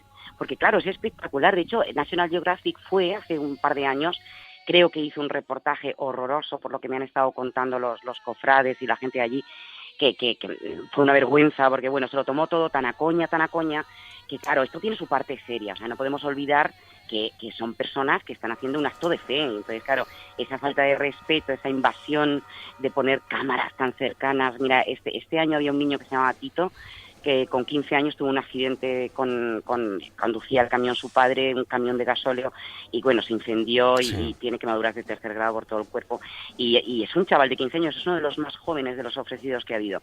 Y oye, realmente es que le tenían agobiado a flasazos, ¿no? Y luego en el interior de la iglesia también hay un cántico de estos súper bonito, que es como una despedida muy emotiva, en las que se agradece, pues eso, que la santa le siga protegiendo, y ha sido imposible. El cura estaba que echaba pestes, porque claro, es demasiado periodista, todo el mundo con los móviles, estamos muy locos, no vemos ya las cosas nada más que a través de las cámaras y los objetivos, y eso es bastante incómodo. Y pero mucha bueno, no gente puede se frenar. olvida, fíjate, yo puedo entender que los medios gráficos, fotógrafos profesionales estén con ello, pero fíjate, mucha gente va allí para vivir la fiesta y se olvida de vivirla en primera persona, o sea, no digo evidentemente de meterse dentro de un ataúd, no, sino de empaparse, de verlo, de sacar la esencia, porque está mirando a través del objetivo de la cámara. Claro, es que en Escobulandia, en nuestra república, yo creo que debemos prohibir ya el tema de ver las cosas a través de objetivos Ajenos. de tipo cámaras y demás. Sí, tenemos que empezar otra vez a reivindicar, a mirar con los ojos, oler, sentir, tocar y relajarnos un poco. Hay que empezar a hacer huelga de todos estos trastos, porque es que se nos pasa la vida, es verdad. Además, me ocurre una cosa, Marta, y tú lo sabes bien, para amar una fiesta, para disfrutarla intensamente, pasa como con los juegos, hay que conocerlo. Cuando mejor conoces las reglas del juego, y una de esas reglas del juego es el respeto, es decir, es saber por qué se celebra, saber precisamente que eso es una promesa por alguien que ha sanado y que es capaz de hacer este tipo de prácticas o de rituales. Hay gente que incluso va en peregrinación a su santuario durante kilómetros de rodillas. Es decir, que ese tipo de promesas hay que entenderlas, y si las ves desde otra perspectiva es cuando parece que es absurdo, parece que está fuera de contexto. Pero una pregunta, tengo una duda, Marta, Santa Marta, San Mamed. Santa Marta. ¿Por qué Santa Marta? Que tengo tranvía, que yo en Zaragoza tengo tranvía. Sí, ya, Santa Marta tiene tren. ¿Por qué Santa Marta? ¿Por qué esta santa? Claro, porque Santa Marta, hermana de María y de Lázaro, entonces de ahí viene. Claro, a Lázaro le resucita Jesús, pues claro, no hay mayor milagro en la cristiandad que esa resurrección, y luego la resurrección encarnación del propio Mesías. Entonces, claro, Santa Marta es patrona de todos los casos más desesperados, ¿no? También es patrona de la hostelería, pero es la que curraba, o sea, si os acordáis, María era la que tenía las conversaciones y la que tenía pues esas con Jesús y bueno, no daba un palo al agua, y Marta era la que estaba todo el día para arriba y para abajo, ¿no? Y entonces es la patrona claro, de la gente que trabaja, y sobre todo de eso, de casos muy desesperados, porque estamos hablando incluso de personas que han estado varias veces dentro del ataúd porque se han curado de varias enfermedades, ¿no? Y otras que no tienen una enfermedad propia, pero lo ofrecen por alguien muy querido, ¿no?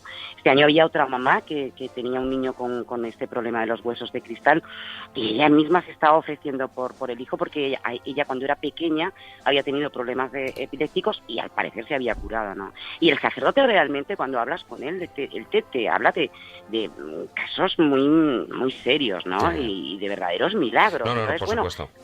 Claro, como todo, mira, es una cuestión de fe, y yo sí, quizá lo digo, si me viera una situación muy desesperada, posiblemente, ¿por qué no? Y lo último que me gustaría es que estuvieran 400 personas ahí haciendo fotos, ¿no? Pero claro, forma parte también de esa ofrenda, ¿no? Porque es un calvario. Es como una señora iba de rodillas. Marta, el calvario, ¿sabes a mí quién me lo da? El reloj. Ay. Ese es el que me da a mí el calvario. Cierto. Y yo que no paro. Es verdad. Bueno, chicos. Siento que no tengamos más tiempo, Marta. No pasa nada, ya habrá en esta quinta. No, desde luego, y tenemos que ir a esa fiesta. Un beso muy fuerte. Otro, enorme.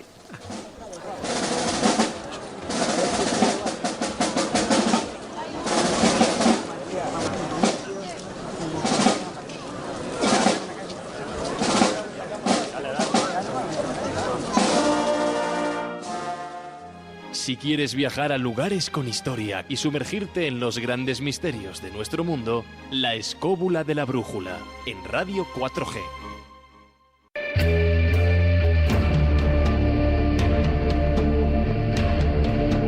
Viajeros de la mente.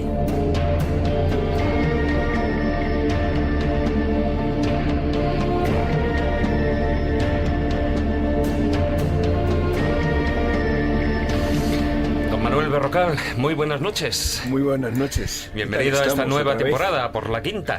Bueno, la quinta para el programa, la segunda para mí, que ya es un logro. Bueno, y además nos traes una de esas fiestas que, bueno, pues que la verdad tiene lugar en varios pueblos de esta piel de toro a lo largo y ancho, porque las botargas son utilizadas entre otros sitios, bueno, en la Comunidad de Madrid, pero también en Castilla-León, por ejemplo, en Guadalajara. Sí, cada vez se va extendiendo más, y también muchos por la zona del norte van apareciendo cada vez más, toda la zona de Galicia, o sea, parte de Coruña y demás, eso se están cada vez más desarrollando, porque es recuperar totalmente una de las fiestas más antiguas que hay en España. Su origen es claramente céltico, pero céltico. Tal vez por eso lo he traído un poco, porque su simbología tiene un valor muy importante. Estamos hablando de que son esas fiestas que se hacían para despertar a la naturaleza. Todas estas fiestas se realizan, realmente originariamente se realizaban casi siempre antes de Carnaval. Hoy hay muchas que se realizan en septiembre, finales de agosto, principios de septiembre, pero porque claro, los pueblos se han ido quedando vacíos, entonces pues cuando vuelve la gente en el verano, pues aprovechan y hacen su fiesta, hay que ser sincero. Se va cambiando la fecha, pero por una razón práctica, entendamos. La realidad es que tenemos una fiesta que su origen es claramente céltico, su simbología es unos seres de la naturaleza establecidos en la existencia de unas vestimentas que se fundamentaban sobre todo en los colores de la naturaleza, que tenían que empezar en la primavera, es decir, el rojo, el amarillo, el verde. Todos los personajes solían llevar máscaras que generalmente procedían originariamente se hacían con madera, y que todas iban adornadas muchas veces con cuernos. Todos los botargos o mojigangos o diablillos o obispillos, todos son nombres semejantes que a lo largo de la historia se han ido utilizando en estos, porque toda esa simbología que tenían eran iban a despertar a la naturaleza. Venía la primavera y había que despertarla. Entonces, ¿qué eran? Aquellos animales que en un momento determinado, o aquellos seres de la naturaleza que eran una simbología. Y la historia llegaba que en algunos pueblos los danzantes llevaban, pues eso, los testículos de un toro colgado del cuello.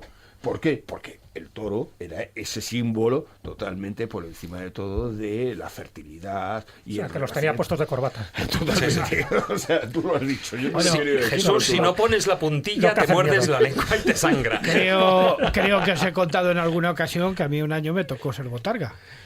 Fue precisamente en Beliña de Sorbe, en Guadalajara. La fiesta allí no se celebra en carnaval, se celebra a final del día del domingo de Resurrección. Y normalmente pues coincide pues cuando la gente, como el lunes es fiesta y tal, pues se utiliza esa noche para que el botarga vaya por las casas con una linterna, tocando las puertas y tal, y bueno, te sacan alguna puñetita, el botavino y cosas así. Y un año pues me tocó a mí hacer el botarga. Mira, ves, esa es una de las cosas que, por ejemplo, hoy en día la botarga ha perdido. Y es una pena, porque claro, los botargas iban pidiendo por las casas, era una cosa normal. No se les reconocía porque no se sabía quiénes eran gente elegida en un momento determinado en el pueblo, incluso muchas veces eran gente de otro pueblo. Y su función era realmente el ir a pedir. ¿Por qué pedían? No pedían para ellos. Hoy en día sí, en la broma de, bueno, vas a los sitios, te dan la copa de vino, el no sé qué tal. En aquella época lo que se hacía es que los botargos iban acumulando todo aquello que le daban aquellos que podían, y cuando llegaban a una casa en la cual no podían darles, se les olvidaban las cosas. O sea, eran esos espíritus de la naturaleza que cuidaban a la gente. Y en un momento determinado eran personas que no eran en absoluto conocidas. Y lo que hacían era repartir, entre comillas, lo que era lo que les sobraba a la gente entre aquellos que no tenían tanto. Claro, no se te ocurriera tener posibilidades y no entregarles nada. Porque claro, te daban hasta en el carnet de identidad. Porque claro, los botargos siempre van con un palo, con algún elemento en un momento determinado, con el cual van dando a todos aquellos que no entran en este juego de reparto. Esto hoy ha desaparecido, sin duda alguna, que es una gran pena, pero tenían un valor social. Estamos hablando de que dentro de esa cultura céltica, que todavía tenemos mucha historia entre nosotros, había un concepto no de caridad. Seamos sinceros, en la cultura céltica lo que había era un concepto de que todo era de todos y había un reparto de todo. Y el que tenía mucho tenía la obligación de repartir, pero no por caridad, porque era su obligación. Y es un concepto muy diferente. Otro de los elementos que se vive en esa fiesta, en las botargas y tal, bueno, pues es el sonido, el ruido. Bajan por la montaña con los cencerros, luego pues es acompañados en las orquestas, bueno, lo que pueden ser, no orquesta, evidentemente, un grupito con una dulzaina, un tamboril, etcétera, etcétera. Y eso recorren, digamos, los caminos y los pueblos. Sí, realmente, piénsate que bueno, realmente como estamos hablando de una fiesta que es de fertilidad, del inicio de la primavera, de que hay que despertar esa fertilidad y sobre todo los animales, originariamente era una simbología de eso, de animales de tipo más o menos, pues bueno, caprino o en un momento determinado pues de ciervos o de toros y demás, que iban representando toda esta actividad. Y el sistema es que tenían que despertarlos. ¿Y cómo los despertaba? Con los cencerros. El cencerro, la clásica fiesta en la cual tú ves a una serie de señores pegando saltos con una serie de cencerros, y cuanto más grande mejor, la parte de atrás, y que hay que reconocer que es todo un arte, porque claro, conseguir saltar para que eso sea, y cuando caiga te dé en cierta zona determinada del culo y no en el final de la espalda lumbares. Que te queda. No, en las lumbares no te puede dar, porque si te dan las lumbares te dejan No, claro, llevas el cinturón, pero claro, te da, lógicamente. O sea, el arte es conseguir que te dé en la zona más amortiguada. Eso se hace en San Blas, en Almonacid del Marquesado, por ejemplo, los diablos, con esos cencerros. Claro, allí tienes los obispillos, bueno, la fiesta de los diablos, que en realidad son obispillos que se llaman, porque todos en ellos tienes esa imagen. Muchos de ellos, bueno, en Almonacid del Marquesado yo me acuerdo de que, claro, se ha perdido un gran valor, sobre todo en los colores, en la simbología, esos trajes que se llevaban originariamente, que eran todos de cintas y demás. Por ejemplo, en Almonacid, la característica era que aquellos que iban a la mili, a Marruecos, se traían las telas más raras y más horteras que encontraban para hacerse los trajes para el día de la fiesta. Y entonces, pues hay una cosa, yo me encontré directamente, pues la última vez que estuve allí, había una persona de estos que iban y me llevaba una especie de mono todo directamente con símbolos de Star Wars. O sea, bueno, es lo que tiene la modernidad. Es lo que tiene, pues eso, la situación actual. Bueno, seguimos con estas fiestas en que, bueno, vamos a escuchar un poquitín también de esas botargas y de esas dulzainas con cetro.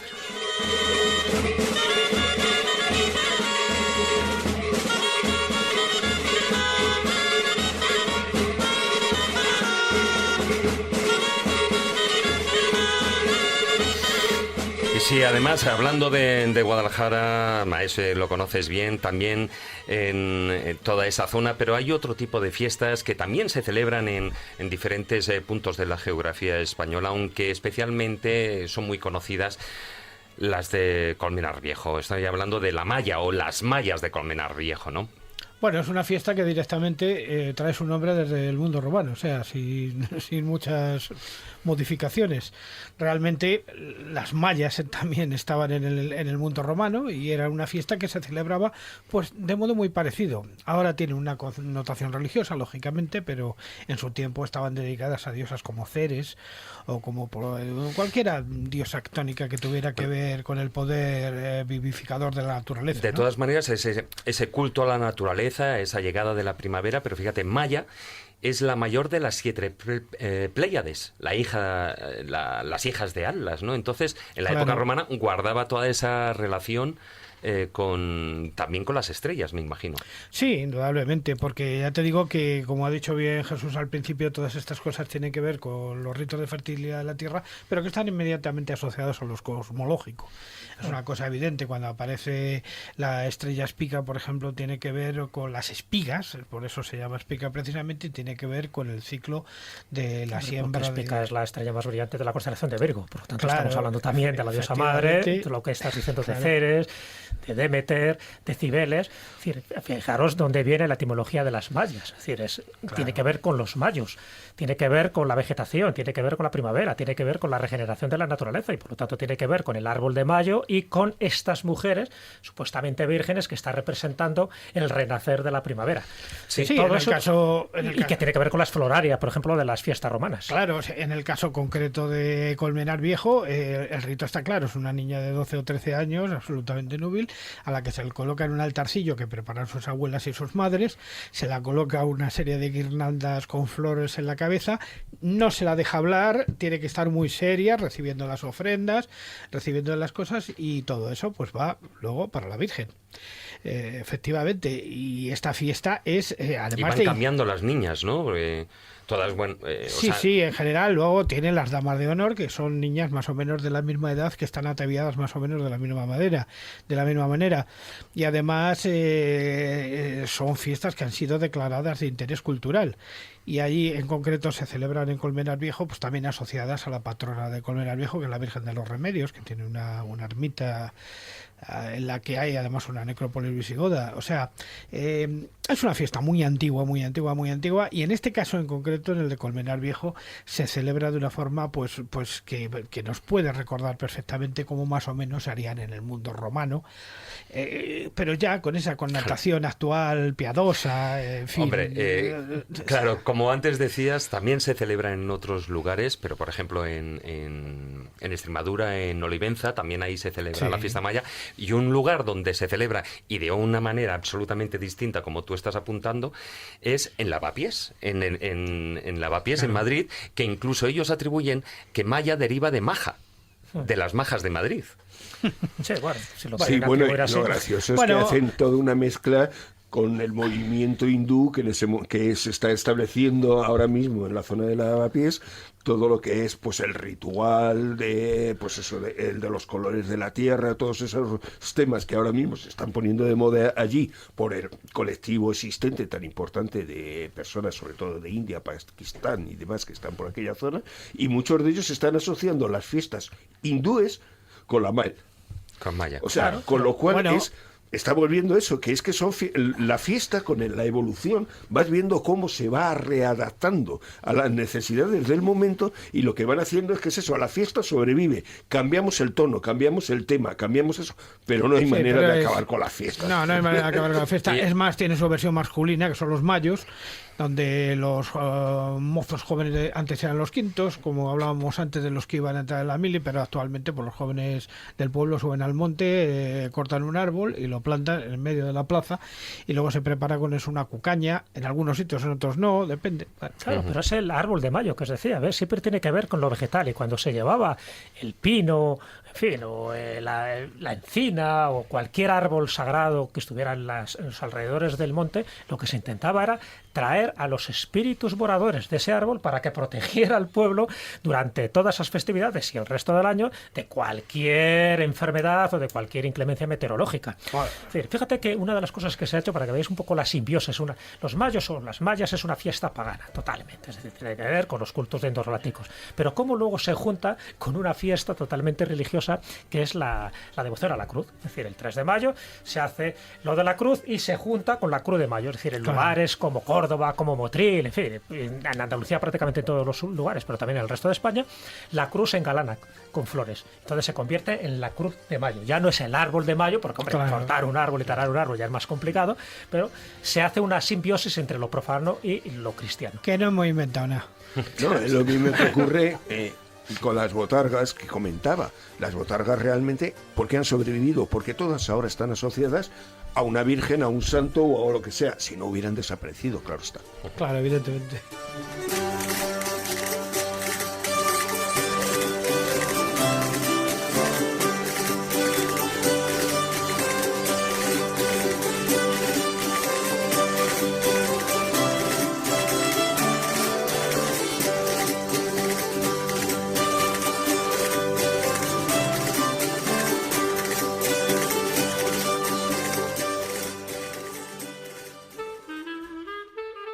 La escóbula de la brújula.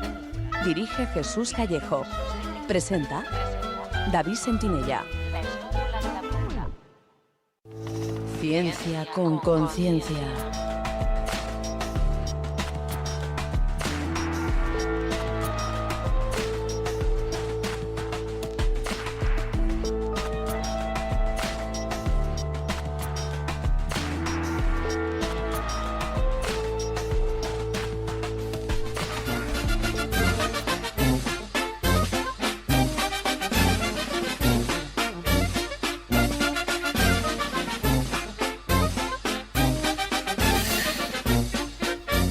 Bueno, muy buenas noches a Carmen Fernández. Buenas noches.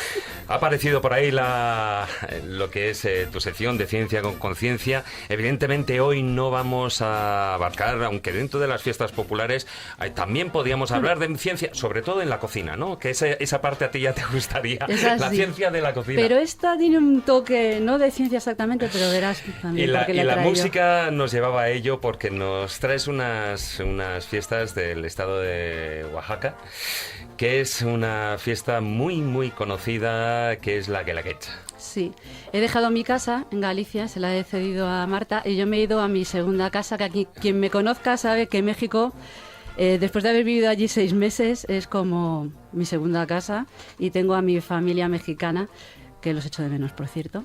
Entonces, pensando, digo, voy a buscarme unas que sean allí, voy a buscarme unas que estén relacionadas con la Virgen del Carmen, por nada, o sea.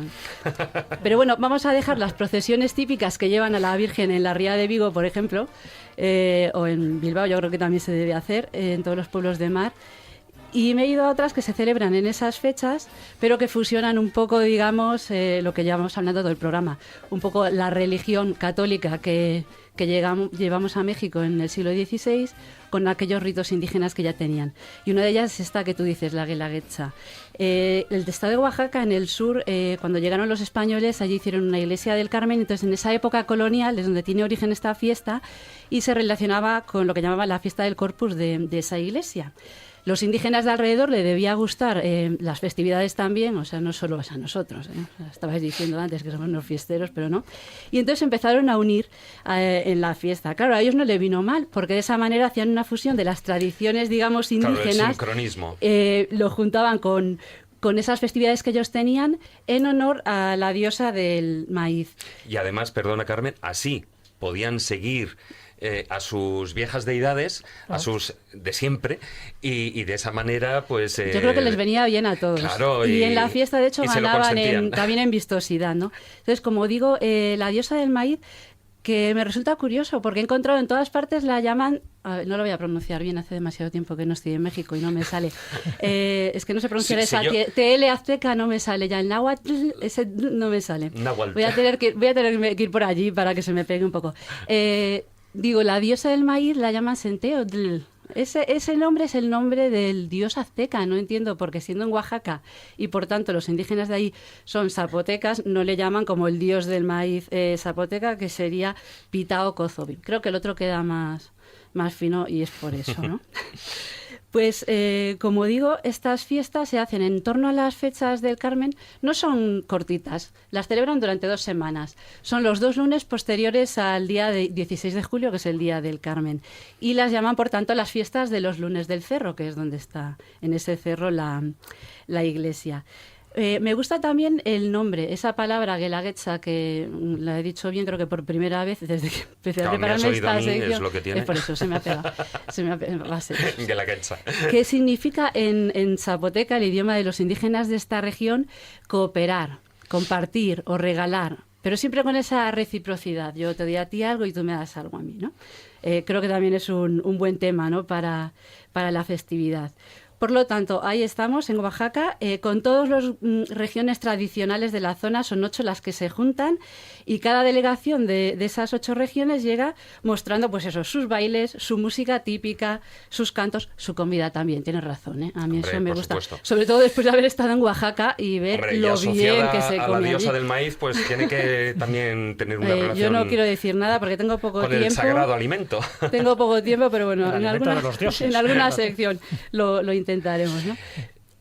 Os voy a resumir brevemente lo que hacen en esas 2 semanas. Empiezan el sábado anterior a ese lunes que os digo. En ese día hacen la típica procesión, lo que ellos llaman la calenda. Va una marmota, que es un farol grande, cubierto de tela, esférico. Van gigantes, como hemos hablado antes también en algunas de las fiestas de aquí. Van las chinas oaxaqueñas, que son mujeres de la ciudad de Oaxaca, que portan canastas con flores, llevan bandas de música, cohetes, y van seguidos, pues como digo, de esas 8 delegaciones que participan, tocando las músicas típicas de su región. El domingo eligen a la representante de la diosa del maíz, de Centeotl, o como se diga, ya me corregirán mis amigos mexicanos, ¿vale? Y aquí decía yo, no la eligen por ser la más guapa, ni por ir la más ricamente ataviada, no. La eligen porque es la que mejor conocimiento tiene de las tradiciones de su pueblo. Yo decía, no voy a hablar de ciencia, pero sí vamos a hablar de conocimiento. O sea, la que consiga explicar mejor y demostrar que conoce perfectamente las tradiciones del pueblo de Oaxaca, esa es la que va a ser elegida para representar a la diosa del maíz durante las fiestas. Por la noche, antes se hacía, yo he visto que creo que han dejado de hacerlo, lo que ellos llamaban, aquí otra palabrita zapoteca, sí me sale, Bani Estui Gulal o algo así, que el significado de la palabra es repetición de la antigüedad. Lo que hacían era una representación contando cómo se celebraba esa fiesta de los lunes del cerro desde la época colonial, desde el siglo XVI hasta el presente. Creo que esto han dejado de hacerlo, al menos la última que he encontrado es de 2014. Creo que en este año ya no se ha hecho. El lunes empieza la fiesta en sí. A las 5 de la mañana se levantan pronto, vienen los chirimiteros de los valles, tocan mañanitas, compitos, tambores, chirimías, todo igual que las fiestas que tenemos por aquí. Se van al cerro y se dedican a comer, que entiendo yo que con lo bien que comen en Oaxaca, aquello tiene que ser digno de ir. Y después se van a un auditorio que tienen ahí y es donde empiezan ese inicio de la Guelaguetza, que es entregándose esos objetos tradicionales de los diferentes con unos bailes pueblos. Además multitudinarios. Espectaculares. Pondremos fotos, yo creo, dejaré fotos ahí en Facebook, las tendremos para poder verlas de los trajes tan ricos, típicos indígenas, preciosos. Bueno, por la tarde representan una bonita leyenda que no nos va a dar tiempo a contar, pero estará por ahí también en la web. Y a lo largo de la semana, hasta el siguiente lunes, donde repiten todo esto que os he contado ahora, pues tienen más fiestas gastronómicas, artesanales, representaciones costumbristas, conciertos, todo tipo de eventos culturales que puedan difundir eso, la cultura de Oaxaca en todas sus manifestaciones. 2 semanitas que yo creo que son dignas de ir y vivirlas. Me llama la atención una cosa, Carmen, porque dices que es la fiesta del Carmen.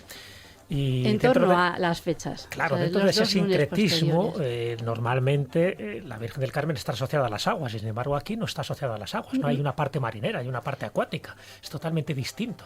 Sí, no he encontrado nada relacionado con eso. Yo creo que simplemente porque la iglesia que estaba ahí, que la habían fundado los carmelitas, es una iglesia del Carmen. Por eso entiendo que escogen esa fecha. Pero no tiene ninguna simbología similar a la de nuestra Virgen del Carmen, patrona de los marineros. Y uno de los bailes que todo el mundo lo espera, que es esa con esa música Flor de Piña, que todos los oaxaqueños, bueno, pues adoran.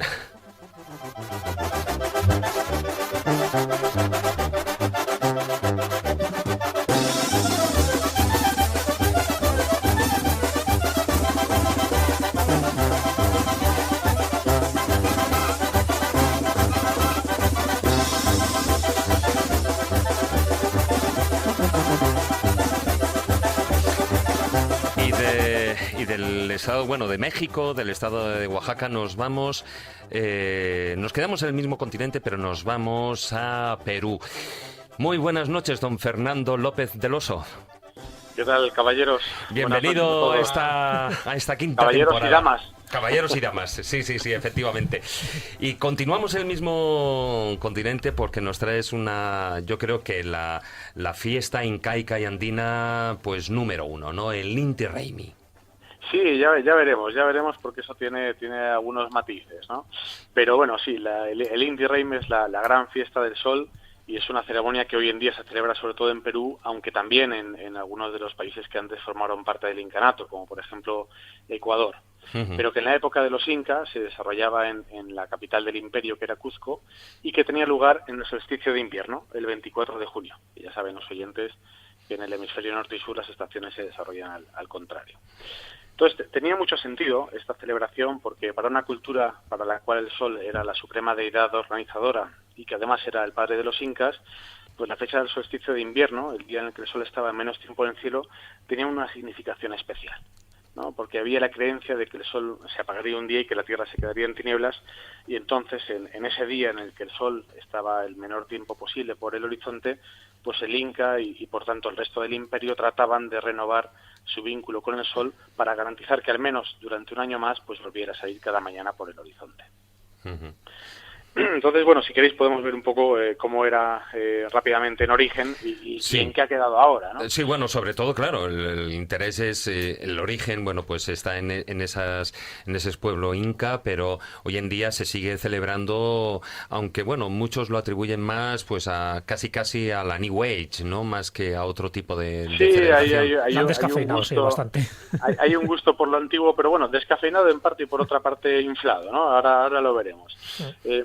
Mira, si hay algo que caracterizaba la celebración antigua era, aparte de la profunda solemnidad y el boato que tenía inmenso, era la intimidad en que se realizaban todas estas ofrendas, ¿no? En origen, como hemos dicho, se celebraba en Cuzco y participaban de ella el Inca y su familia, y también las altas jerarquías de las diferentes regiones, los curacas, ¿no? Y también los sacerdotes y altos funcionarios. Entonces, durante unos días iban llegando a toda la ciudad, pues acompañados de toda pompa y circunstancia, con los mejores trajes, llevando los mejores regalos para el Inca y para el Templo del Sol, y llenos de séquitos que venían de cada una de las regiones, pues con sus estandartes, sus colores, anunciados por trompetas, ¿no? Entonces, este despliegue impresionante era de lo único de lo que podían participar el pueblo llano, porque todas las celebraciones tenían lugar a puerta cerrada. Entonces, digamos, la ceremonia en sí misma, pues venía precedida por 3 días de un ayuno riguroso en el cual no se podía siquiera encender un fuego. Y el día del solsticio, perfectamente marcado por los astrónomos del imperio, el Inca y su familia acudían a la plaza de armas de Cuzco, lo que antes era la Huacaipata. antes del amanecer. Y allí solamente ellos, el resto de representantes, estaban en una plaza aledaña, pero en esta plaza central de todo el imperio, ellos esperaban antes del amanecer, mirando hacia las montañas, esperando que los primeros rayos del sol brillasen por encima del horizonte. Entonces, cuando esto sucedía, todos se arrodillaban, extendían los brazos y besaban en el suelo esos primeros Claro, y se producía el solsticio de invierno. Claro, era el día, el amanecer del día más corto, el día que el sol iba a estar el menos tiempo posible, ¿no? Entonces, porque es una fiesta solar, claro. Estamos hablando de Inti, que es el sol. Por eso digo que todo gira alrededor del sol como divinidad. Exactamente. Entonces ahí comenzaba todo el homenaje que el Inca y los demás iban haciendo al sol. El Inca se ponía de pie, tomaba 2 vasos de una bebida ceremonial, que era el aca, y se le ofrecía un primer vaso al sol, que inmediatamente volcaba en un canal que comunicaba la plaza de armas con el Templo del Sol, y después del segundo vaso, del vaso que le quedaba, él bebía un poco e invitaba a los demás a participar, a beber. Después la familia principal, la familia imperial, esa familia que, como decían los cronistas, era de piel clara y cabellos del color del trigo oscuro y que no desentonarían en ninguna de las familias europeas, ¿no? de ninguna de las cortes europeas, pues esa familia sola entraba en el Templo del Sol y se empezaban con los sacrificios. El resto de ignorantes se esperaba fuera, y con los sacrificios y ofrendas, pues todos los vasos que se habían utilizado, que eran de oro y de plata, se donaban al Templo del Sol y empezaban a sacrificar animales. Empezaban con una llama de color negro, que se consideraba el animal más perfecto porque las llamas tienen el hocico de color negro y por lo general el cuerpo blanco. Y esta, en cambio, era toda negra y se consideraba como tal más perfecta. Fíjate, el caso contrario de lo que ocurre en África con los albinos, ¿no? Al menos sacrificaban a la llama negra.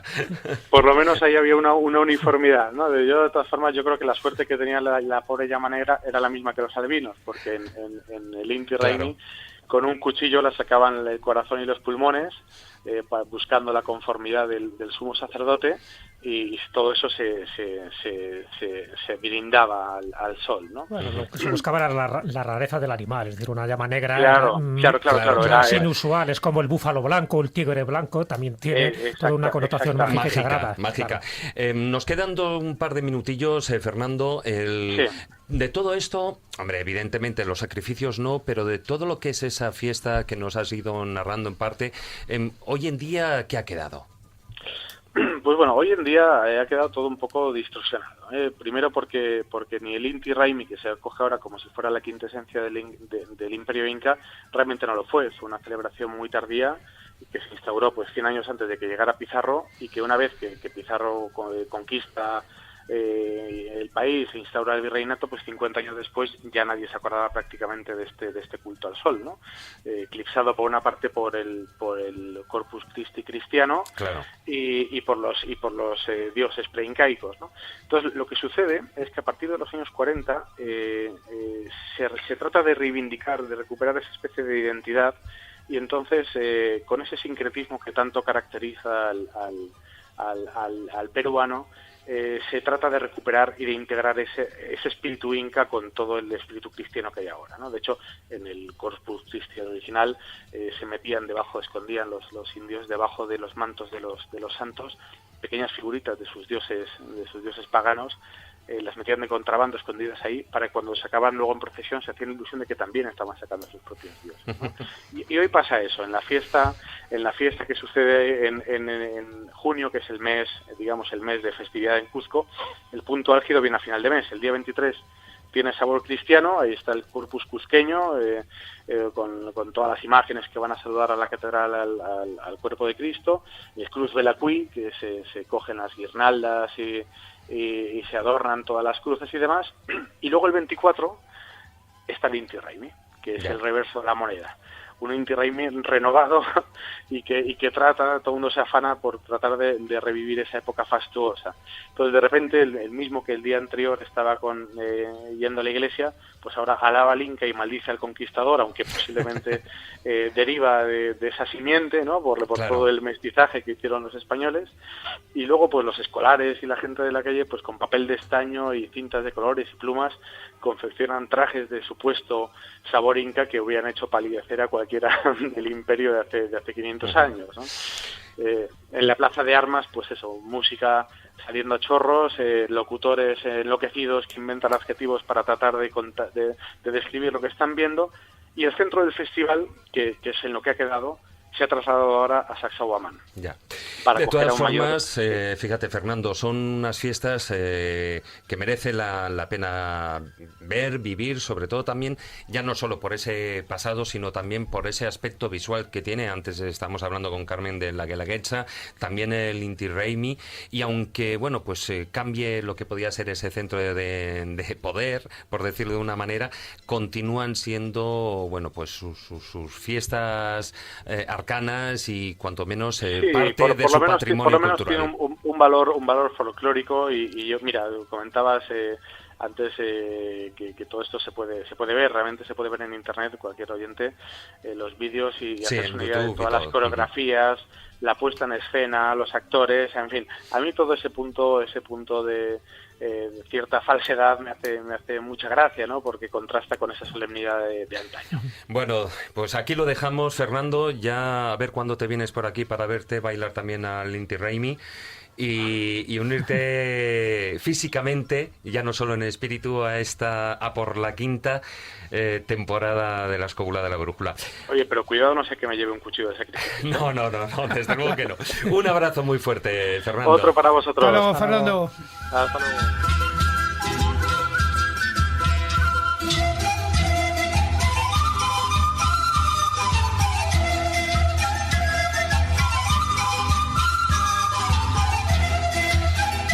Bueno, teníamos a Fernando que está por ahí en el extremo este de la península ibérica, pero bueno, también, por ejemplo, hoy nos faltan compañeros, nos falta Carlos Canales, que bueno, no sé ni dónde está. Por América, en general. Pues, sí, pues, bueno, ya sabemos, como digo, ¿no? Es un sistema operativo y nunca se sabe si existe o no existe. También nos falta, evidentemente, nuestro querido compañero Guillermo Díaz, que por trabajo no puede estar aquí en el estudio ni puede entrar. Y bueno, y a la que más odio de todos es a Israel Espino, que, bueno, pues si no me equivoco está por los fiordos, ¿no? Por Finlandia, Finlandia. creo que se ha ido.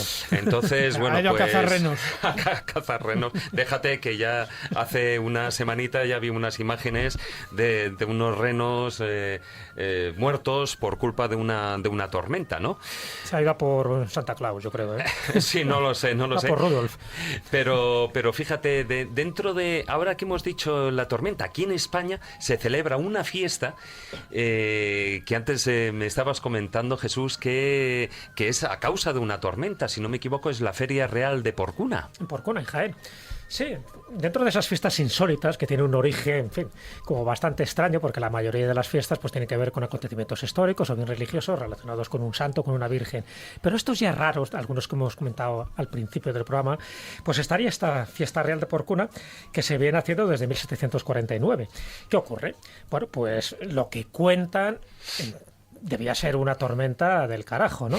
Porque ese 4 de septiembre de 1749 se cierne sobre la ciudad, sobre esta localidad de Porcuna, una terrible tormenta, con rayos, truenos, centellas, hasta tal punto que temían por su vida. O sea, imagínate lo que podía ser. Bueno, como creen que la destrucción del pueblo era inminente, lo de siempre, se acogen a los santos que tienen. Y la iglesia parroquial está dedicada a San Benito y a la Virgen de la Soledad. Como son dos, dicen, bueno, pues ¿a quién le rezamos? Esto no es como lo de las velas de antes, que al final el premio gordo se lo llevó San Andrés. Bueno, lo que hacen es que imploran la protección de las dos imágenes, por si acaso. Si falla una, siempre tenemos un plan B. La tormenta seguía, el agua era terrorífica y las crónicas aseguran que en un momento dado dichas imágenes desaparecen. Imaginaros, están allí todos los devotos en la iglesia rezando a estas dos imágenes y las imágenes ¡pluf!, desaparecen. Se quedan extrañados, evidentemente consideran que es un milagro, y al rato aparecen, pero con los pies o las peanas de estas dos imágenes manchadas de barro. Y justo en ese momento desaparece la tormenta, cesa de llover. Y dicen, ya está, esto ha sido un milagro. En fin, la intercesión, no se sabe dónde han ido de garbeo las dos imágenes, pero el hecho es que demuestran que habían estado fuera del templo parroquial en el momento que quedan manchadas de barro. El hecho es que al cesar la tormenta de forma inmediata se relaciona el suceso, ese milagro, ese prodigio, con la tormenta, y desde ese momento, cada 4 de septiembre, se celebran estas fiestas, esta Feria Real de Porcuna, para conmemorar yo creo que acontecimiento sobrenatural. Sí, sobrenatural, milagroso, uno de los ejemplos de, bueno, que tú narras, que tienes un libro que se llama Fiestas Sagradas. Fiestas Sagradas, sí, donde analizo precisamente muchísimo de los orígenes y simbolismo, ¿no? De todas las fiestas, evidentemente, pero sí de las más importantes, por lo que te decía al principio, porque yo creo que cuanto más las conoces, más las quieres, más las disfrutas y más te implicas. Desde luego que sí. La escóbula de la brújula. Dirige Jesús Callejo. Presenta David Sentinella.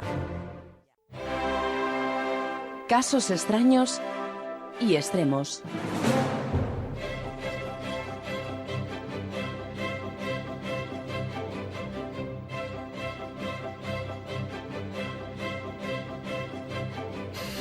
Y con esta música de la sección de casos extraños y extremos, como no podía ser otra persona, Fermín Mayorga. Don Fermín, muy buenas noches. ¿Qué tal? Buenas noches. Bienvenido a esta quinta temporada, amigo.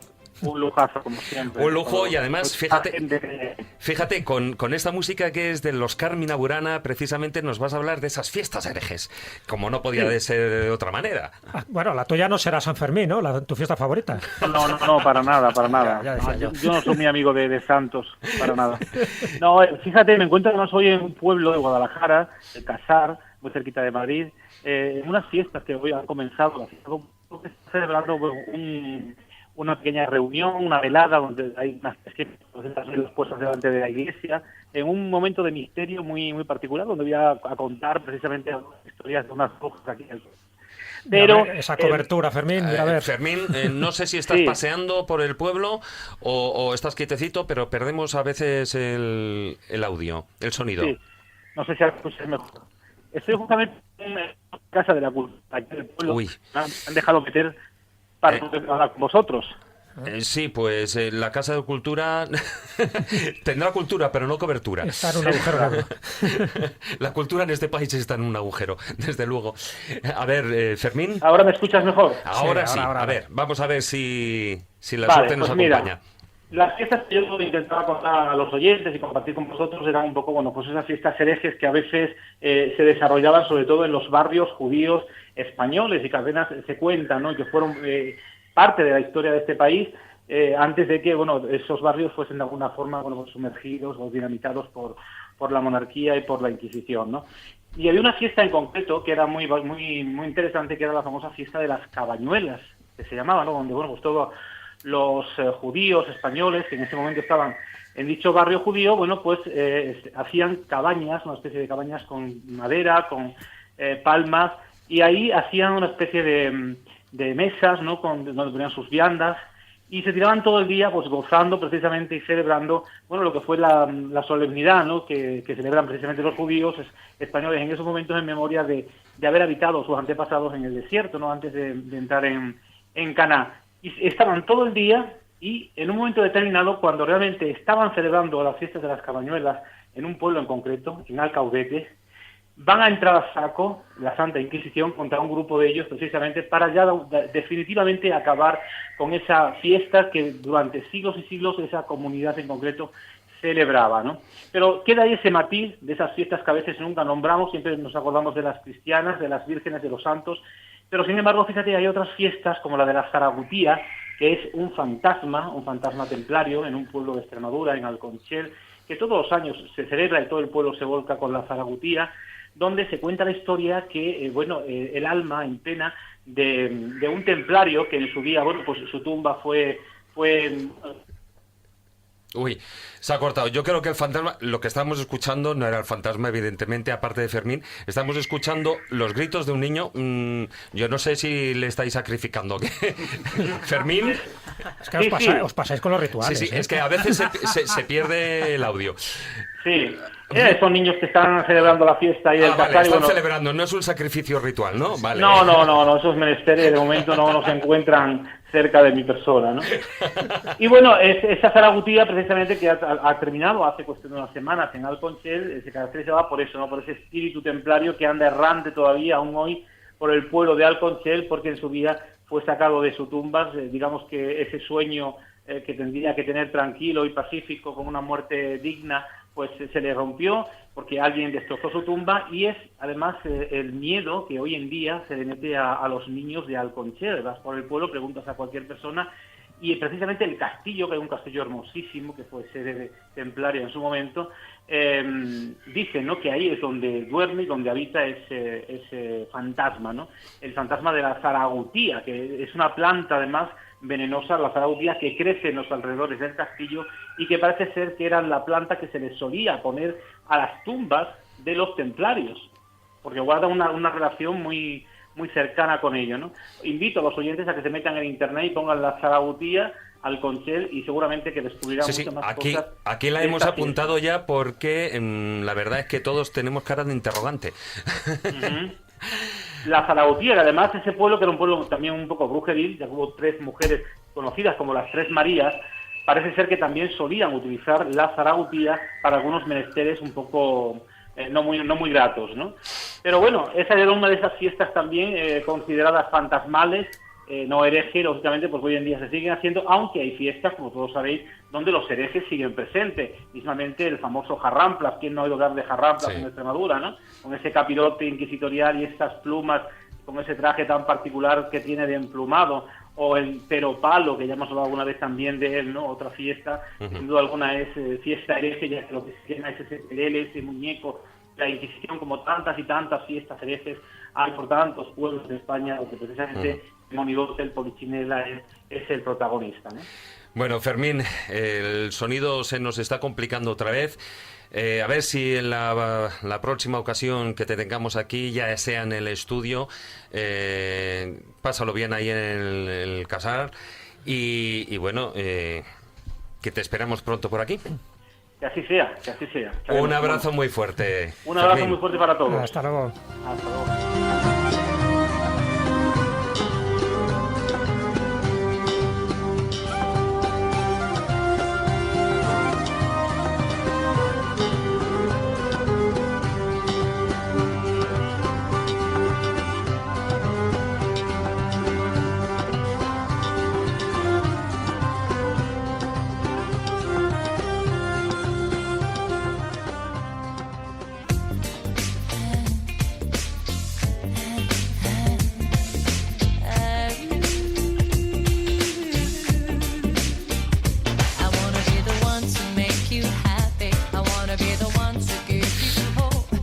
Bueno, pues sí, aquí en el estudio también estamos de fiesta, al menos por ser el primer programa. Bueno, el tiempo prácticamente se nos ha acabado, nos queda de despedir, porque además hoy el estudio lo tenemos repletito. Menos mal que no estamos todos, porque si no tendríamos el aire acondicionado a tope.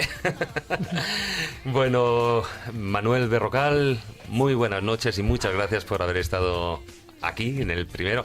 Todos, lo siento, pero en la despedida tenéis que dar el grito de guerra de A por la Quinta, ¿eh? O sea que aquí los cortados no tienen juego. Pues ya sabes eso, A por la Quinta, de aquí del camarote de los hermanos Marx. Miguel Salas, muy buenas noches, gracias. Buenas noches y, por supuesto, A por la Quinta. Carmen Fernández, muy buenas noches. Buenas noches. Yo con tanta fiesta me he quedado sin voz, o sea, el grito no lo voy a dar, pero A por la Quinta, por supuesto. Hombre, por supuesto, vamos. No para de fiesta, está todo el día sí, claro, cuando no es aquí pues es creo aquí. que soy la única que no conoce ninguna de las fiestas de primera mano, pero ninguna. ¿Cómo que ninguna? A ver, cero. Ninguna, no me lo creo. Sí, me he enterado de las que existían en Vigo buscándolas para este programa, os lo digo de verdad. Pero bueno, pero a ver, pero tú no viviste ahí La Guelaguetza, desgraciadamente no, porque yo me fui a final de año a México cuando viví allí. O sea, no me pilló vale, o sea, banda. Pero comí mucho, eso a sí. final de años, la noche de Todos los Santos, en fin, la fiesta de las calaveras, México, eso está claro. ¿A qué se lo has vivido? Día de Muertos sí, había un altar. pero había un altar. A ver, un momento. El altar estaba puesto en la entrada del Instituto de Investigación donde yo estaba trabajando. Por eso lo vi. Y teníamos otro en casa. Bueno. Marcos Carrasco, don Marcos Carrasco. A por la fiesta, digo no, a por la quinta. A por la quinta. quinta y bueno, yo encantadísimo después de tanto tiempo de volverte a tener aquí y poderte ver in person y cruzar las miradas. Estamos aquí para lo que haga falta. Y oye, nada de síndrome postvacacional. Oyendo la escóbula, por favor. Hombre, por ¿qué me supuesto que estáis sí. contando? Maese, Juan Ignacio. Pues nada, aquí me voy de fiestuki a por la 50ª. Ahí estamos. Ahí estamos. Aquí el Maese siempre poniendo la puntilla. Uy, le ha faltado la guitarra. Sí, hombre. ¿Y porque no la hemos dejado? Bueno, Jesús, pues, don Jesús. Yo creo que hemos empezado por todo lo grande, muy fiesteros. Nos muy ha faltado fiesteros. una mascleta. Pero yo creo que vamos a por la quinta, ¿no? La quinta copa, la quinta temporada, todo lo que sea quinto es bueno. Sí, y ahora por los quintos. Cuando salgamos de aquí, a por los quintos pero de cerveza. Eso, hombre, una cañita bien fresca, hay que celebrarlo, di que sí. Hombre, desde luego que sí. Y evidentemente, bueno, pues desde aquí también recordar a nuestros compañeros que no han podido estar, compañeros y colaboradores. Carlos Canales, cuando vuelvas aquí por las Españas ya nos oirás. Bueno, aquí el que tiene perdón de Dios es Guillermo. Pobrecillo. Guillermo, que ya tiene bastante con lo que tiene de trabajo, y a la que tampoco le perdonamos es a Israel, que bueno, pues esperamos tenerla pronto aquí. A todos vosotros, gracias. Víctor, muchas gracias también por acompañarnos esta noche a los mandos de la parte técnica. Y a todos vosotros, bueno, pues qué decir. Gracias por acompañarnos en este primer programa de esta quinta temporada. Os recordamos, como para no perder la costumbre, nuestra página web, laescobula.com, y nuestra presencia en las redes sociales. En Facebook, la página oficial La Escóbula de la Brújula, y en Twitter nuestro perfil es @escobuleros. Muy buenas noches, amigos. Tratad de ser felices e ilustraos. Hasta la próxima semana. Show you love.